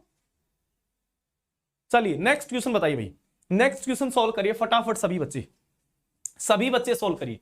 क्या कहा है, consider the statement to increase the sensitivity of NMR can change the, यहां पे नेचुरल अबंडेंस, नेचुरल अबंडेंस होती है वो फिक्स होती है किसी भी पर्टिकुलर न्यूक्लियाई की, तो यहां पे हम चेंज नहीं कर सकते, तो ये तो गलत स्टेटमेंट हो गई। यहां पे क्या कहा है, to increase the sensitivity can increase the gyromagnetic ratio of nuclei, बिल्कुल गलत बात है। यहां पे गायरोमैग्नेटिक रेशियो भी क्या होता है भाई, फिक्स होता है आपका, वो किसी के ऊपर डिपेंड नहीं करता, उसकी इंटरनल प्रॉपर्टी होती है, तो ये भी स्टेटमेंट गलत हो गई। यहां पे क्या कहा है, to increase the sensitivity of NMR can increase the magnetic field, बिल्कुल सही बात है। यहां पे जैसे जैसे आप मैग्नेटिक फील्ड बढ़ाओगे वैसे वैसे सेंसिटिविटी जो होगी वो इंक्रीज होगी, सेंसिटिविटी इंक्रीज होगी, तो यहां पे ओनली 3 स्टेटमेंट सही है। यहां पे सी आपके लिए क्या हो जाएगा, यहां पे करेक्ट आंसर हो जाएगा। सी जो होगा यहां पर क्या हो जाएगा भाई, करेक्ट आंसर हो जाएगा। थर्ड स्टेटमेंट हमारे लिए क्या है, करेक्ट है। चलिए नेक्स्ट क्वेश्चन यहां पे सोल्व कर दीजिए, नेक्स्ट क्वेश्चन यहां पे सोल्व कर दीजिए। यहां पर भी सेंसिटिविटी का ही है। यहां पे क्या कहा है, द सेंसिटिविटी ऑफ यहां पे 16 megahertz spectrometer is more than that of 60 megahertz spectrometer, यहां पे बिकॉज, यहां पे ये आपको आंसर करना है। फटाफट सभी बच्चे आंसर कर दीजिए भाई, सभी बच्चे आंसर कर दीजिए। यहां से करेक्ट आंसर क्या होगा, यहां पर करेक्ट आंसर क्या होगा ये आप मुझे बता दीजिए।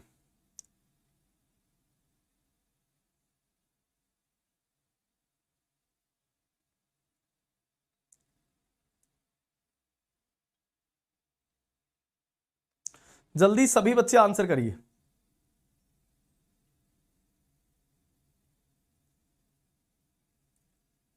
करिए भाई फटाफट करिए।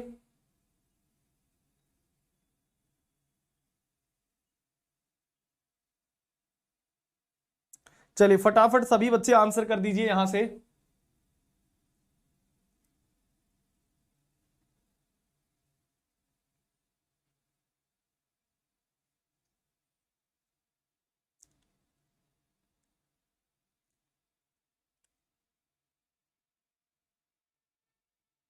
चलिए फटाफट बोलो, बहुत बढ़िया भाई, बहुत बढ़िया। अनिल बिल्कुल, डी कैसे हो जाएगा, डी कैसे हो जाएगा भाई। चलिए देखिए यहां से क्या होगा, population of spin state is directly proportional to applied magnetic field. Applied जो मेरे पास मैग्नेटिक फील्ड होगा वो क्या कह रहा है यहां पे, population of spin state is directly proportional, यहां पे होगा क्या। दूसरा क्या कह रहा है, इनवर्सली प्रोपोर्शनल होगा क्या। तीसरा क्या कह रहा है, according to Boltzmann distribution law the excess population in the lower spin increase the increase of applied magnetic field, बिल्कुल सही बात है। यहां पे इसी की वजह से ऐसा होता है। सी स्टेटमेंट यहां पे करेक्ट हो जाएगी भाई, सी, हाँ बिल्कुल सही है बाबू, बिल्कुल सही है। सी स्टेटमेंट जो होगी वो करेक्ट हो जाएगी। चलिए नेक्स्ट क्वेश्चन आपके सामने है, नेक्स्ट क्वेश्चन सॉल्व करिए। नेक्स्ट क्वेश्चन बताइए, यहां से correct order of NMR stretching frequency पूछा गया ना, सॉरी यहां केमिकल से पूछा गया है। तो यहां एल्कीन का प्रोटॉन है तो यहां कितनी होगी 4.5 टू 6.5, बेंजीन का है तो 6.5 से 8.5, 6.5 टू 8.5, यहां पे एल्काइन का है तो 2 से 3 के बीच में। अगर मेरे पास प्रोटॉन है तो ये sp3 वाला है तो यहां पे क्या होगा 0.9, ये आपके पास हो जाएगा। तो कौन सी होगी, बेंजीन, सेकंड वाला तो सबसे ज्यादा, सेकंड एक में ही है, ये वाला हो जाएगा। Second, first, third and fourth, second, first, third and fourth आपका आंसर हो जाएगा। Second, first and third and fourth आपका आंसर हो जाएगा। चलिए नेक्स्ट क्वेश्चन सॉल्व करिए। यहां से नेक्स्ट क्वेश्चन बताइए भाई क्या होगा। यहां पर क्या कहा है, in the following compound the correct order of chemical shift in the indicated proton are respectively. यहां से इंडिकेटेड प्रोटॉन आर रेस्पेक्टिवली, देखिए यहां से ये मेरे पास प्रोटॉन 1 है और प्रोटॉन बी है, तो यहां से क्या होगा, यहां से ये मेरा प्रोटॉन यहां से यहां जाएगा तो पॉजिटिव आएगा, और पॉजिटिव यहां पर आने का मतलब डिसिल्ड करना, तो इसका मतलब यहां पे सेकंड वाले की केमिकल शिफ्ट ज्यादा होगी फर्स्ट वाले की कंपैरिजन में। यहां पे फर्स्ट में चेक करिए, यहां पे सेकंड वाले की ज्यादा है, फर्स्ट की कम है, तो यहां पे इतनी, तो स्टेटमेंट सही है। अब देखिए यहां NO2 दे रखा है, NO2 दे रखा है, तो ये डबल बॉन्ड हो गया, यहां पे ये बन गया, ये ग्रुप यहां से यहां आ जाएगा, ये मेरे पास ग्रुप यहां से यहां पर, तो यहां पॉजिटिव बना। फर्स्ट वाले पे अगर पॉजिटिव बन रहा है तो इसका मतलब फर्स्ट की केमिकल शिफ्ट ज्यादा होगी as compare to second, second की कंपैरिजन में फर्स्ट की ज्यादा होगी। और यहां पे ये लोन पेयर जा रहा है, यहां पे क्या बन रहा है, नेगेटिव, तो ये सिल्डेड होगा, ये डीसिल्डेड, तो फर्स्ट की क्या हो जाएगी, केमिकल शिफ्ट ज्यादा होगी। यहां पे देखिए फर्स्ट की ज्यादा दे रखी है, सेकंड की कम दे रखी है, इसका मतलब ए जो होगा वही आपके लिए क्या हो जाएगा, करेक्ट आंसर हो जाएगा। ए जो होगा वही आपके लिए यहां पर क्या हो जाएगा, करेक्ट आंसर हो जाएगा भाई। क्लियर है, बात समझ में आ गई होगी। चलिए नेक्स्ट क्वेश्चन सोल्व करिए फटाफट, सभी बच्चे सोल्व करिए। यहां से क्या होगा, 1H NMR spectrum of HD। यहां पे 1H NMR देख बात करनी है, यहां से अगर HD है मेरे पास तो ड्यूटीरियम का यहां पे I की वैल्यू कितनी होती है, 1 होती है। ड्यूटीरियम के लिए I की वैल्यू कितनी होती है, 1 होती है। जब हम बात करेंगे यहां से नंबर ऑफ पीक्स की, तो यहां पे 2Ni+1 लगा देंगे। N कितना है, कितना ड्यूटीरियम है पड़ोस, यहां वाला 1, तो यहां पे 1 लिख देंगे। I की वैल्यू यहां कितनी है, 1, तो +1, तो कितनी यहां पे पीक आ गई, 3 आ गई। और तीनों का रेशियो क्या होगा भाई, अगर एक मेरे पास यहां पे नेबरिंग प्रोटॉन नेबरिंग न्यूक्लियाई होता है तो उसकी इंटेंसिटी क्या होगी, 1:1:1, ये आपकी हो जाएगी। तो यहां एक ट्रिपलेट बनेगा और यहां इंटेंसिटी रेशियो क्या हो जाएगा, 1:1:1 आपका आंसर आ जाएगा। क्लियर है बात, क्लियर है। चलिए नेक्स्ट क्वेश्चन आपके सामने है भाई, नेक्स्ट क्वेश्चन आपके सामने, फटाफट इसका आंसर कर दीजिए।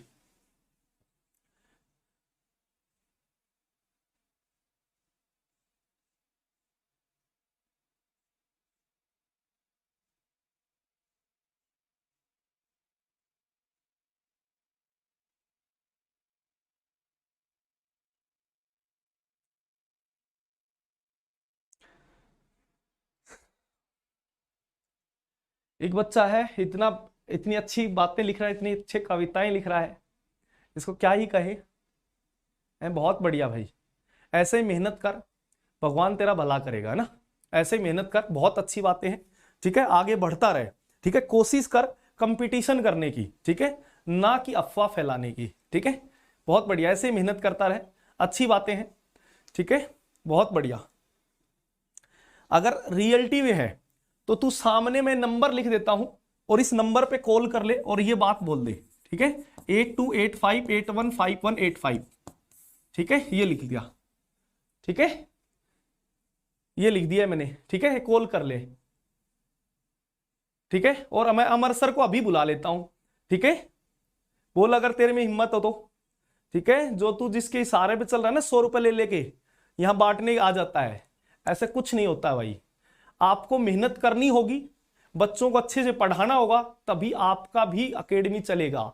ऐसे प्रचार करने से कोई फायदा नहीं है, सिर्फ आपको नुकसान है। आप कुछ भी कोशिश कर लीजिए, कोई फर्क नहीं पड़ता, ठीक है, कोई फर्क नहीं पड़ता। आप बहुत सारे केसेस हार चुके हैं, और कोई देख लीजिए। अगर आपको लगता है कि कितने केस, ये आपको भी पता है, मुझे भी पता है, आप बच्चों को भी पता है कि आप कौन हो, है ना। आपको ये भी पता है कि हम पे, आपको वहां पे कोर्ट में आपकी कितनी बेइज्जती हुई थी, ये भी आपको पता है, ठीक है ना, कितनी बेइज्जती हुई थी वो आपको भी पता है, ठीक है। और ये बच्चों को भी पता है कि मैं किसकी बात कर रहा हूं और आप कौन हो, ठीक है। अगर ये नंबर लिख दिए, अगर सच है तो इस पे कॉल कर लेना।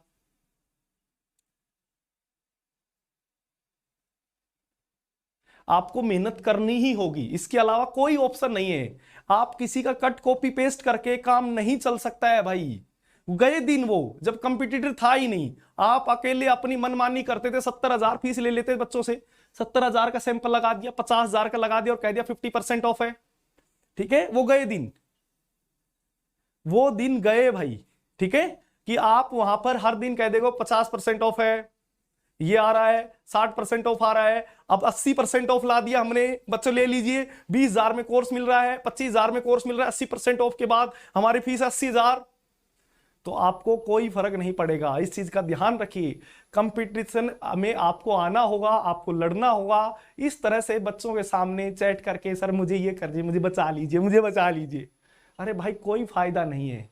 ठीक है, ठीक है, आपको लड़ना होगा। आप जा रहे हो कोर्ट, आप वहां मुंह की खा के आ रहे हो, वापिस आ जाते हो, कोई फर्क नहीं पड़ता आपको। ठीक है,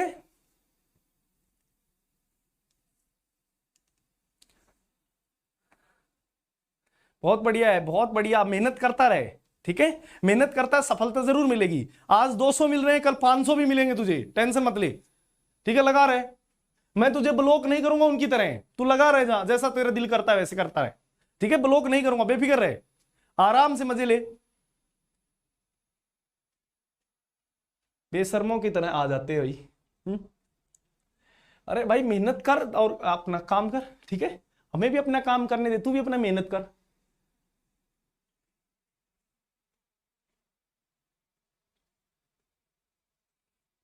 हाँ बिल्कुल सही कहा है कि ऐसा काम ही क्यों करो कि जिससे माफी मांगनी पड़े ना, ऐसा काम ही क्यों करें।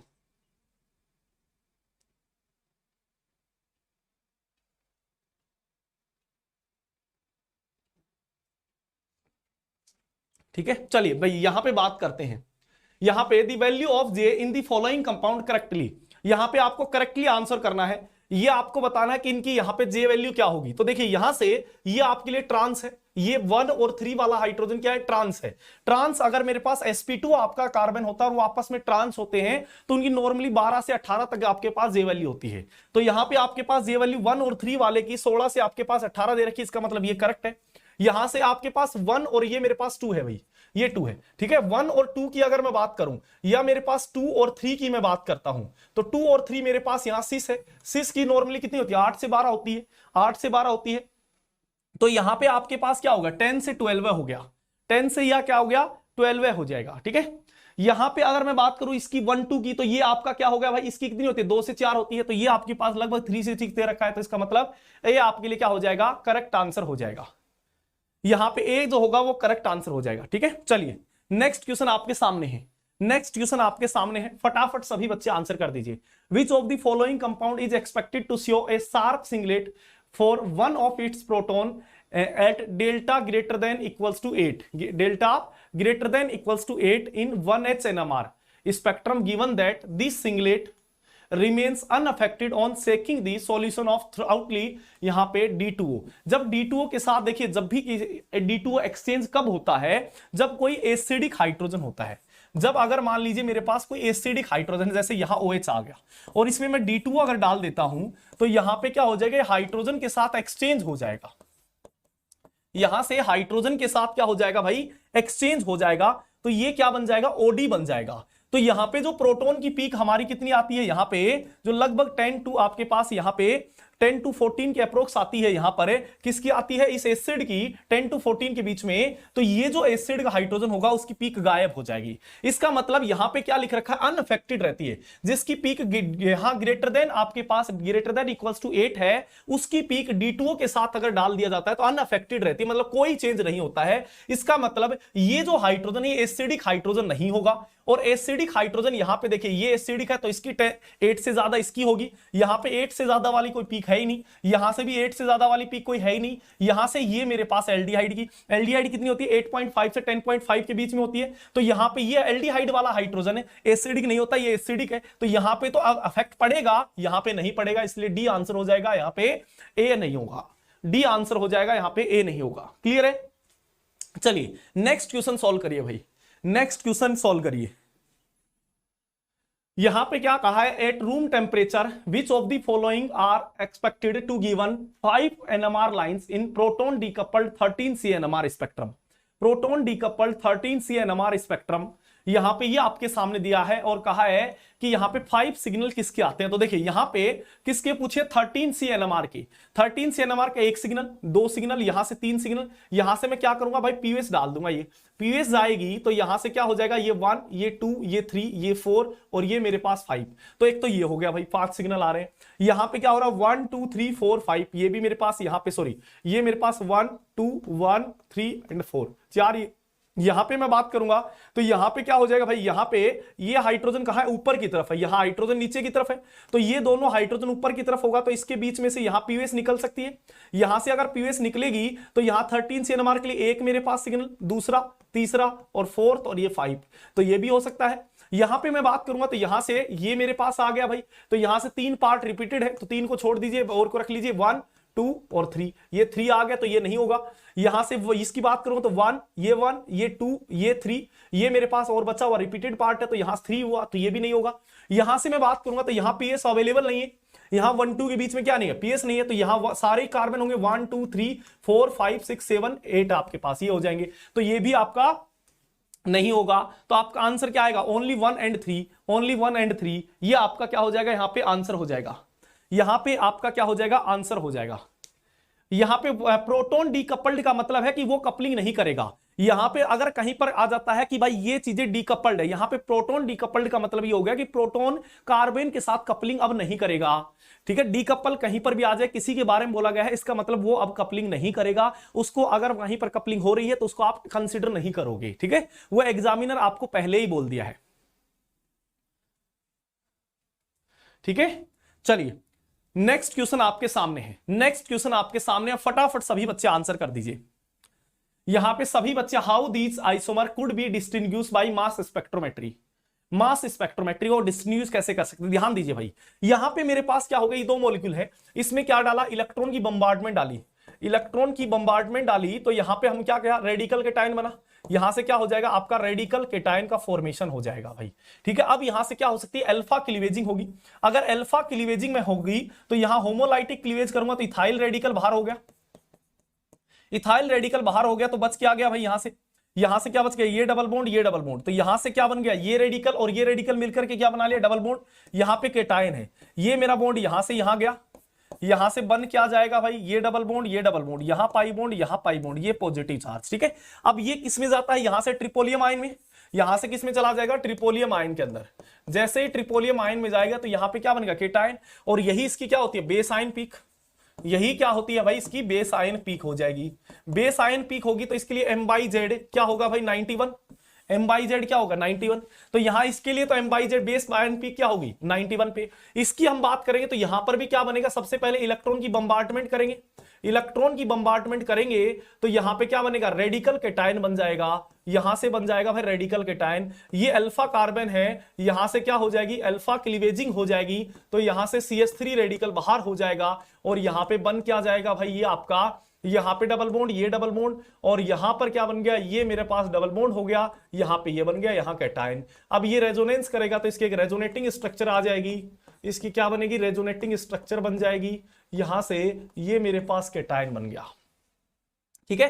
तो यहां से इसकी M/Z कितना है, यहां से ये इसका बेस आयन पीक हो जाएगी, यहां से सॉरी, यहां से अब क्या बनेगा, ट्रिपोलियम आयन की तरफ जाएगा, तो यहां से बन क्या जाएगा भाई, यहां से 7 मेंबर का ये रिंग बन जाएगी, ये मेरे पास 7 मेंबर की रिंग, तो यहां से M/Z क्या हो गया, M/Z 10, यहां पे 10 आपके पास 5 आ गया, 105 हो जाएगा, 105, इसके लिए बेस आयन पी क्या है 105, इसके लिए फर्स्ट के लिए क्या थी 91, तो यहां पे डिस्टिंग्विश किसके बेसिस पे कर सकते हैं, बेस वैल्यू के बेसिस पे यहां पे डिस्टिंग्विश कर सकते हैं। तो फर्स्ट क्या होगा, यहां पे ए होगा, और सेकंड क्या होगा, यहां पे बी होगा भाई, सेकंड की ना ए और बी में बेस आयन के बेसिस पे यहां पे डिफरेंशिएट कर सकते हैं, फर्स्ट में ए 91, सेकंड में 105, सेकंड में क्या होगा भाई 105, क्लियर है।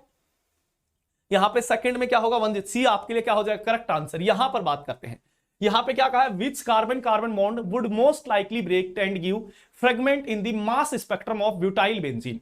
यहां पे ये आपसे दिया है, कहा है सबसे ज्यादा यहां पे इजीली कौन सा ब्रेक होगा, लाइक यहां पे कौन सा होगा, तो हमें पता है अल्फा क्लीवेजिंग और नॉर्मली मैक्लोफर्टी होती है, तो यहां पे आपका क्या हो जाएगा, अल्फा क्लीवेजिंग हो जाएगा, ये अल्फा कार्बन होगा तो ये क्लीवेजिंग सबसे बेटर होगी, तो यहां पे कौन सा हो जाएगा, सेकंड वाला हमारे लिए आंसर हो जाएगा। यहां पे सेकंड अल्फा क्लीवेजिंग जो होगा वो सबसे बेटर हो जाएगा, यहां पे सेकंड जो होगा वो आपका आंसर हो जाएगा, ठीक है, सेकंड आंसर हो जाएगा। चलिए नेक्स्ट क्वेश्चन सोल्व करिए, नेक्स्ट क्वेश्चन सोल्व करिए, नेक्स्ट क्वेश्चन सॉल्व करिए। यहां से क्या कहा है, the correct of carbonyl stretching frequency और दी गिवन कंपाउंड। यहां से ये बोला गया, देखिए मैंने क्या कहा था, कीटीन हो गया आपका, आइसोसाइनेट हो गया, ये वो ग्रुप होते हैं जिनका क्या होता है भाई, यहां पे जिनकी स्ट्रेचिंग फ्रीक्वेंसी किसकी आती है, ट्रिपल बॉन्ड की इक्वल आती है। और ट्रिपल बॉन्ड की कितनी होती है, यहां पे 2100 से 2250 के बीच में होती है। कार्बोनिल कंपाउंड्स की स्ट्रेचिंग फ्रीक्वेंसी किसकी इक्वल होती है, कार्बोनिल कंपाउंड की 1700 से 1800 के बीच में होती है। तो इनकी फ्रीक्वेंसी तो 1700 से 1800 और इसकी क्या हो गई 2100 से 2250 के बीच में, तो हम कहेंगे बी की तो सबसे ज्यादा होगी। और अब यहां पर की बात करेंगे तो यहां पे हम कहेंगे बॉन्ड एंगल अंदर की तरफ अगर बॉन्ड एंगल कम तो बाहर की तरफ ज्यादा, बाहर की तरफ अगर बॉन्ड एंगल ज्यादा तो परसेंटेज एस करैक्टर ज्यादा, परसेंटेज एस करैक्टर ज्यादा तो इलेक्ट्रॉनिक परसेंटेज एस करैक्टर ज्यादा तो बॉन्ड स्ट्रेंथ ज्यादा, बॉन्ड स्ट्रेंथ ज्यादा तो हम क्या कहेंगे स्ट्रेचिंग फ्रीक्वेंसी ज्यादा। तो यहां पे बी के बाद हमारा ए आ जाएगा, ए के बाद सी आ जाएगा, आपका करेक्ट आंसर बी ए सी आपका आंसर हो जाएगा, बी ए सी आपका आंसर हो जाएगा, डी आपके लिए क्या हो जाएगा यहां पर करेक्ट आंसर हो जाएगा। क्लियर है, क्लियर है। चलिए नेक्स्ट क्वेश्चन सॉल्व कर दीजिए भाई, नेक्स्ट क्वेश्चन सॉल्व करिए। यहां से क्या कहा है, the correct match of the 1H NMR chemical shift of the following species compound is. यहां पे ये आपके पास है, तो देखिए यहां से ये मेरे पास 3 कंपाउंड दे रखे हैं, 3 कंपाउंड दे रखे हैं। यहां से ये नेगेटिव चार्ज है, यहां से ये नेगेटिव मेरे पास कंपाउंड है, और एक मेरे पास यहां से ये मेरे पास कंपाउंड है, ये मेरे पास है, ठीक है, ये 3 है मेरे पास। और इन तीनों का यहां पे अगर मैं बात करूं तो टोटल कितने इलेक्ट्रॉन है, 6 पाई इलेक्ट्रॉन है, यहां पे भी 6 पाई इलेक्ट्रॉन है, यहां पे भी 6 पाई इलेक्ट्रॉन है, 6 पाई इलेक्ट्रॉन है तीनों ही केसेस में। अगर मैं यहां पे किसकी बात करता हूं, एटम की, और यहां पे एटम और इलेक्ट्रॉन डेंसिटी की बात करूं कि पर एटम पे कितनी इलेक्ट्रॉन डेंसिटी रहेगी, पर एटम पे कितनी इलेक्ट्रॉन डेंसिटी रहेगी, तो ये अगर मैं बात करता हूं तो हम क्या कहेंगे, यहां 6 इलेक्ट्रॉन है, 5 एटम है, तो यहां पे लगभग ये कितना आ जाएगा 1.2 के करीब आ जाएगी इलेक्ट्रॉन डेंसिटी पर एटम। यहां पे पर एटम इलेक्ट्रॉन डेंसिटी आपकी कितनी होगी, पर atom electron density, electron density कितनी हो जाएगी भाई, यहां पे 1.2। यहां पे क्या होगा 6 कार्बन होंगे, 6 आपके पास एटम है, तो यहां पे इलेक्ट्रॉन डेंसिटी कितनी हो जाएगी पर एटम 1 हो जाएगी। यहां पे कितनी है 6 इलेक्ट्रॉन है, 7 एटम है, तो यहां पे क्या हो जाएगी आपकी लेस देन 1 होगी भाई, यहां से क्या हो जाएगी लेस देन 1 हो जाएगी। तो आपके पास यहां पे इलेक्ट्रॉन डेंसिटी कम है तो प्रोटॉन ज्यादा डिसिल्डेड होगा, प्रोटॉन ज्यादा डिसिल्डेड होगा तो केमिकल शिफ्ट ज्यादा होगी, मतलब थर्ड वाले केस में सबसे ज्यादा होगा, फिर सेकंड में, और सबसे लीस्ट फर्स्ट में होगा। तो 3 to 1 यहां पर आपका आंसर आ जाएगा, 3 में सबसे ज्यादा, 3 में यहां पे सबसे ज्यादा, फिर सेकंड में और फिर फर्स्ट में, मतलब ए आपके लिए क्या हो जाएगा करेक्ट आंसर हो जाएगा, ए जो होगा वो करेक्ट यहां पर आंसर हो जाएगा। ठीक है, चलिए नेक्स्ट क्वेश्चन आपके सामने, the number of chemical shift non equivalent proton expected in 1H NMR spectrum of alpha pine. यहां से अल्फा पाइन दे रखा है और आपसे कहा है कि यहां पे कितने मेरे पास नॉन इक्विवेलेंट प्रोटॉन है, मतलब यहां पे सिग्नल कितने आएंगे, ये आपको दोस्तों बताना है, ये आपको बताना है। तो यहां से ये मेरा 1 हो गया, ये यहां पर मेरे पास क्या पूछा है 13, यहां पे 1H NMR पूछे तो ये 1 हो गया, ये 2 हो गया। यहां पे ये हाइड्रोजन ऊपर की तरफ रहेगा तो इनके बगल, इसके बगल में क्या मिलेंगे, ये दोनों ग्रुप मिलेंगे, और नीचे की तरफ रहेगा तो कुछ भी नहीं मिलेगा, तो ये दोनों प्रोटॉन अलग अलग होंगे, तो यहां 3 ये 4, यहां पे ये मेरे पास 5 हो जाएगा। ये मेरे पास ऊपर की तरफ, जो नीचे की तरफ मान लीजिए कोई ग्रुप है तो उसके बगल में कुछ भी नहीं मिलेगा, अगर ऊपर की तरफ यहां पे रहेगा हाइड्रोजन तो इसके बगल में ये ग्रुप मिलेगा, तो ये दोनों डिफरेंट प्रोटॉन होंगे, तो यहां पे 6 हो गया, ये 7 हो गया, ये मेरा 8 हो गया, 8 प्रोटॉन, यहां पे ये आपका क्या हो गया 8 हो गया, ये मेरे पास 9 हो गया, क्योंकि यहां पे इधर तो कार्बन sp3 है और इधर कार्बन sp2 है, तो ये भी अलग होगा, तो यहां ये H10 हो गया, तो 10 आपके पास कार्बन होंगे, 10 आपके पास यहां 1H सिग्नल आएंगे, तो आपका नंबर ऑफ सिग्नल कितने आ गए 10 आ गए, नंबर ऑफ सिग्नल कितने आ गए भाई यहां से 10 आ गए। चलिए नेक्स्ट क्वेश्चन आप सॉल्व करिए। नेक्स्ट क्वेश्चन में क्या कहा है, the number of signal present in the proton decoupled 13C NMR spectrum of the following compound. यहां से अब देखिए यहां से क्या आ जाएगा पीवीएस आ जाएगा, पीवीएस आ जाएगा तो ये 1 ये 2 ये 3 मेरे पास हो जाएगा, ये 3 हो जाएगा यहां पे, और ये मेरे पास यहां से 4 हो जाएगा। ठीक है, ये मेरे पास यहां से क्या हो जाएगा 4 हो जाएगा। यहां पे बात करेंगे तो ये वही होगा रिपीटेड, यहां से 1 ये 2 ये मेरे पास 3 होगा, और ये मेरे पास यहां पे 4 होगा, तो ये रिपीटेड ही पार्ट होगा, तो इसका मतलब 4 सिग्नल हो जाएंगे, आपका आंसर क्या हो जाएगा यहां पे 4 आ जाएगा। ये तो ऑलरेडी रिपीटेड पार्ट है, इसी का रिपीटेड पार्ट ये नीचे वाला है, तो 4 हो जाएंगे भाई, यहां से नीचे की तरफ आपके पास क्या है 4 है। ठीक है, किसी भी बच्चे को कोई प्रॉब्लम है तो बता दीजिए। 38 वाला एक बार और बोलेंगे सर, 38 वाला, ओके ये मेरे पास यहां पे बेस आयन की वैल्यू के बेसिस पे देखिए, यहां पे आपने मास स्पेक्ट्रोस्कोपी पढ़ी होगी, तो वहां पे हमें पता है बेस आयन पीक क्या होती है, जिसकी वो पीक जिसकी इंटेंसिटी सबसे ज्यादा होगी। जब एक बार हम मास इसका स्पेक्ट्रा ड्रॉ करेंगे, एक बार हम इसका स्पेक्ट्रा ड्रॉ करेंगे, तो पता चलेगा कि यहां पे 91 के ऊपर सबसे ज्यादा इंटेंसिटी की पीक आ रही है, और यहां पे 105 के ऊपर इंटेंसिटी सबसे ज्यादा आ रही है। क्यों आ रही है इंटेंसिटी सबसे ज्यादा? क्योंकि यहां पे ये मोस्ट स्टेबल फ्रेगमेंट है। मोस्ट स्टेबल फ्रेगमेंट क्यों है? क्योंकि ये एरोमेटिक कंपाउंड है, ये भी एरोमेटिक है और ये भी एरोमेटिक है, तो इसका मास 91 होगा, कैलकुलेट करोगे तब, और इसका मास क्या आएगा? 105 आएगा। इसलिए हम यहां बेस आयन पीक के बेसिस पे हम क्या कर सकते हैं, इन दोनों मॉलिक्यूल को डिफरेंशिएट कर सकते हैं। बेस आयन के वैल्यू के बेसिस पे इन दोनों मॉलिक्यूल को क्या कर सकते हैं भाई? डिफरेंशिएट कर सकते हैं। चलिए नेक्स्ट क्वेश्चन बताइए भाई। यहां पे आपको क्या कहा है? 400 है, ये 400 मेगाहर्ट्ज से spectrum of organic compound exhibit करता है डबलेट। एक डबलेट यहां पे शो करता है, जिसकी पीक यहां पे ये आती है। यहां पे एक डबलेट आता है भाई यहां पे, जिसकी एक पीक 2.38 पे है, 2.35 ppm है। और यहां से कपलिंग कांस्टेंट पूछा है। कपलिंग कांस्टेंट क्या होता है भाई? यहां पे J इज कस्टम क्या होता है? Δ1 माइनस Δ2 इनटू में क्या होता है भाई? यहां पे आपके पास ऑपरेटिंग फ्रीक्वेंसी इनटू में ऑपरेटिंग फ्रीक्वेंसी कितना हो गया? 2.38 माइनस में 2.35 कितना हो गया? 0.03। 2.38 माइनस 2.35 यहां पे इनटू में क्या आ गया? यहां से 400, तो ये हर्ट्ज में आ जाएगा। कितना आ गया? 0.03 इनटू में 400 इक्वल्स टू में क्या आ गया? 12 हर्ट्ज आ जाएंगे। पीपीएम में पूछता तो 0.03 था, पीपीएम में अगर पूछता तो 0.03 था। क्लियर है? हाँ, डी आपके लिए क्या हो जाएगा?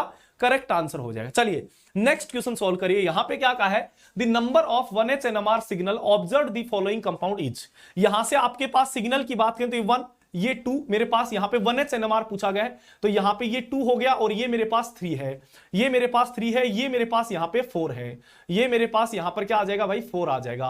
तो यहां पे टोटल नंबर ऑफ सिग्नल कितने आ गए? यहां पे 4 आ जाएंगे, यहां से 4 आ जाएंगे, क्योंकि यहां से ये तो रिपीटेड पार्ट है, ये तो रिपीटेड पार्ट है, ये और ये मेरे पास सेम है, ये और ये दोनों सेम है, यहां से ये वाला आपके पास सेम है, तो यहां से आपका रिपीटेड पार्ट क्या हो जाएंगे? यहां पे 4 आपके पास आंसर आ जाएगा। क्लियर है? यहां से 4 जो होगा वो आपका लिए आंसर हो जाएगा। चलिए नेक्स्ट क्वेश्चन सोल्व करिए भाई। नेक्स्ट क्वेश्चन यहां पर सोल्व करिए और आंसर करिए भाई सभी बच्चे। नेक्स्ट क्वेश्चन सोल्व करिए और आंसर कर दीजिए यहां से।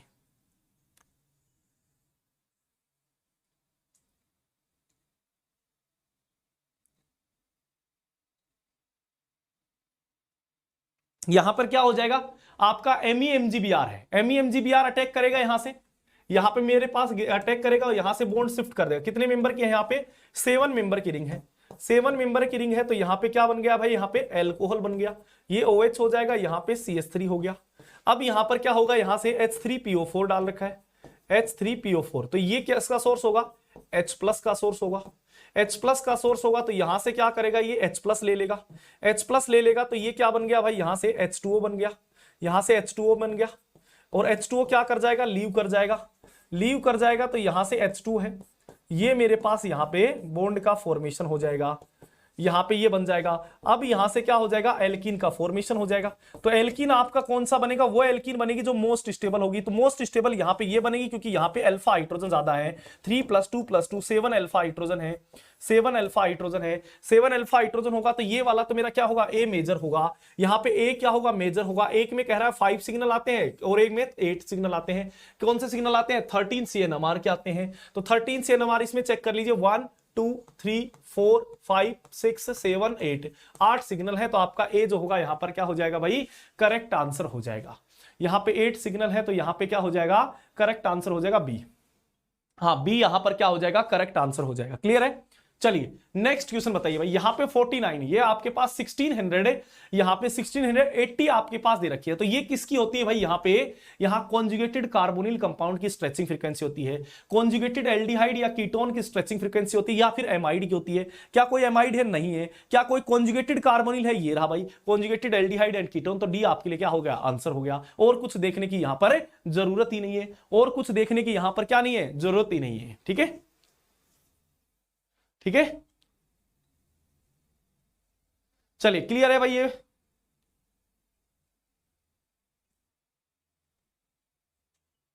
चलिए आगे बढ़ते हैं नेक्स्ट क्वेश्चन, लास्ट क्वेश्चन की तरफ बढ़ते हैं। यहां पे क्या कहा है, the compound P undergo A pericyclic reaction undergo photochemical reaction. यहां से कह रहा है पेरीसाइक्लिक रिएक्शन है, फोटोकेमिकल रिएक्शन है, कंपाउंड बनता है क्यों, तो उसकी यहां पे एक एनएमआर शिफ्ट बतानी है, यहां पे क्या होगी। तो जब लाइट की प्रेजेंस डाली जाएगी तो यहां पे कौन सी रिएक्शन होगी, इलेक्ट्रोसाइक्लिक रिएक्शन होगी। तो ये बॉन्ड यहां से यहां जाएगा, ये बॉन्ड यहां से जाएगा, ओडीसी रूल लगा देंगे हम। क्या है, एक मेरे पास मिथाइल नीचे की तरफ है, एक मिथाइल ऊपर की तरफ, दोनों मिथाइल एक दूसरे कहां जा रहे हैं, अपोजिट जा रहे हैं। यहां पे कितने इलेक्ट्रॉन पेयर लाइट की प्रेजेंस 1 2 3 की जगह होमो क्या हो जाएगा, साई 4, होमो हो गया भाई साई 4। अगर ये वैल्यू इवन है तो मैं क्या कहूंगा, कोन रोटेशन, ओड है तो डिस रोटेशन, ये इवन है तो यहां पे क्या हो गया, कोन रोटेशन, तो ये कोन आ गया। ओ के नीचे ओ आ गया, सी के डी के नीचे सी आ गया, तो सी के नीचे क्या आ जाएगा, टी आ जाएगा भाई, एक सेम होना चाहिए दो डिफरेंट, तो यहां पे क्या बन जाएगा, ट्रांस बन जाएगा। ओ के नीचे ओ क्या हो चुका है, सेम हो चुका था, तो यहां पे क्या बन जाएगा भाई, यहां पे ट्रांस बन जाएगा। यहां पे क्या बन जाएगा भाई, यहां पे ट्रांस बन जाएगा, ठीक है, यहां पे ट्रांस का फॉर्मेशन हो जाएगा, ठीक है। और आपके पास सेम रहेगा, यहां पे ये मेरे पास क्या बन गया, ट्रांस बन जाएगा भाई। अब देखिए यहां से ट्रांस होगा, ठीक है, यहां पे थोड़े से डबल बॉन्ड मिस्टेक है, ठीक है, यहां से इनको करेक्ट कर लेना, 1 ये 2 ये 3 ये 4 ये 5 ये 6 ये 7 ये मेरे पास 8, ठीक है, ऐसे है ये। तो यहां पे आपके पास ये 7 डबल बॉन्ड है, यहां पे ये आपके पास डबल बॉन्ड होंगे, ठीक है। यहां पर ये मेरे पास डबल बॉन्ड होंगे तो बन क्या जाएंगे, यहां से जैसे ही रिएक्शन हुई तो ये बन गया, यहां से ये मेरे पास हो गया, ये मेरे पास बन गया, यहां से ये बन गया, यहां से ये और ये बन गया, तो ये क्या बन गया, एक एरोमेटिक कंपाउंड बन गया। यहां पे क्या बन गया, 14 पाई इलेक्ट्रॉन है, 14 पाई इलेक्ट्रॉन है, और क्या बन गया, एरोमेटिक कंपाउंड बन गया। अगर ये एरोमेटिक कंपाउंड है, 14 पाई इलेक्ट्रॉन है, तो मैंने आपको जो एनएमआर पढ़ाया था तो मैंने बताया था कि अगर कोई भी एरोमेटिक कंपाउंड होते हैं और उसके इनसाइड में अगर कोई प्रोटॉन होता है तो वो क्या होता है, हाईली, यहां सिल्डेड प्रोटॉन होता है, वो क्या होता है, हाईली सिल्डेड प्रोटॉन होता है। तो ये जो प्रोटॉन होगा ये कैसा होगा भाई, हाईली सिल्डेड प्रोटॉन होगा। ये कैसा होगा भाई, यहां पर हाईली सिल्डेड प्रोटॉन होगा, तो ये मेरे पास यहां पे क्या हो जाएगा, सिल्डेड प्रोटॉन होगा। तो ये दोनों की केमिकल शिफ्ट क्या हो जाएगी, कम हो जाएगी, लगभग माइनस में जाएगी। तो यहां पे 2 में तो बहुत हाई दे रखी है, 2 में बहुत कम दे रखी है, तो ट्रांस आ जाएगा, और यहां पे आपके पास क्या हो जाएगी, लो हो जाएगी। तो ये दोनों ऑप्शन सेम कर दिए, मैं इसको थोड़ा डिफरेंट कर देता हूं भाई, ठीक है। यहां ट्रांस -5 पे दोनों सेम थे ना, तो यहां पे ट्रांस था यहां पे, तो डी आंसर यहां पे क्या हो जाएगा, करेक्ट आंसर हो जाएगा, डी हो जाएगा भाई, डी हो जाएगा। यहां पे ट्रांस -5 है ना, यहां पे क्या हो जाएगा, कम हो जाएगा। अगर बाहर वाले प्रोटॉन की पूछते तो हम कहते हैं भाई हाई है केमिकल शिफ्ट, क्या होगी, हाई होगी, -17 नहीं होगी, -5 होगी। ये प्रीवियस ईयर नेट का ही क्वेश्चन है, ठीक है। चलिए दोस्तों, तो ये कहानी थी आपके 50 क्वेश्चन की। किसी को भी आज की क्लास में कोई प्रॉब्लम है तो पूछ सकते हो, फिर हम यहां पर क्लास को एंड करते हैं भाई, ठीक है। चलिए, किसी भी बच्चे को कोई प्रॉब्लम है तो बता सकते हो, और सभी बच्चे भाई शेयर जरूर कर दिया करो, लाइक कर दिया करो, ठीक है। अगर सेशन अच्छा लगता है तो कुछ अपवाद हैं, वो आते रहते हैं जाते रहते हैं, उनको कंपटीशन से लगता है डर, वो चाहते हैं कि हमारे बगल में कोई कंपटीटर हो ही नहीं, ठीक है, ताकि हम बच्चों से जुड़ सके, समझ गए ना। तो वो करते रहते हैं ऐसे, तो उनको अच्छी बातें हैं, करनी चाहिए भी, ठीक है। हमें भी थोड़ा एहसास होता है कि भाई मेहनत करेंगे तभी आगे बढ़ेंगे, तभी उन बच्चों का भविष्य सुधारेंगे। वो कई बार लेक्चर देते हैं कि मैं बच्चों के लिए आता हूं, मैं बच्चों के लिए करता हूं। भाई कहां से बच्चे के लिए है, कौन से बच्चों के लिए कर दिया तुमने, है कभी तो सोचो। कहते हैं कि मेरे केमिस्ट्री ही मेरा सब कुछ है, कौन सी केमिस्ट्री है। यहां तो आप जिन बच्चों को जो आपके कंपटीटर में खड़े होते हैं उनको कोशिश करते हो कि कैसे भी करके दबाया जाए, उल्टे सीधे कॉन्सेप्ट हर हथकंडे कोशिश करते हो, पर कोई सफलता नहीं लग रही, क्योंकि अंत में आपका सब्जेक्ट ही जीतेगा, कंटेंट ही जीतेगा, ये बात सच है, ठीक है। चलिए मिलते हैं नेक्स्ट क्लास में, थैंक यू सो मच। ऐसे ही पढ़ते रहे, मेहनत करते रहो, सदा आगे बढ़ते रहे। गुड नाइट एवरीवन दोस्तों। चलिए, जैम, नेट और गेट के कोर्सेज चल रहे हैं ऑनलाइन एंड ऑफलाइन, आप सभी बच्चे ज्वाइन कर सकते हो, आप जुड़ सकते हो यहाँ पर क्वांटा केमिस्ट्री के साथ। थैंक यू सो मच, ऐसे ही मेहनत करते रहे, ठीक है। Bye bye, take care.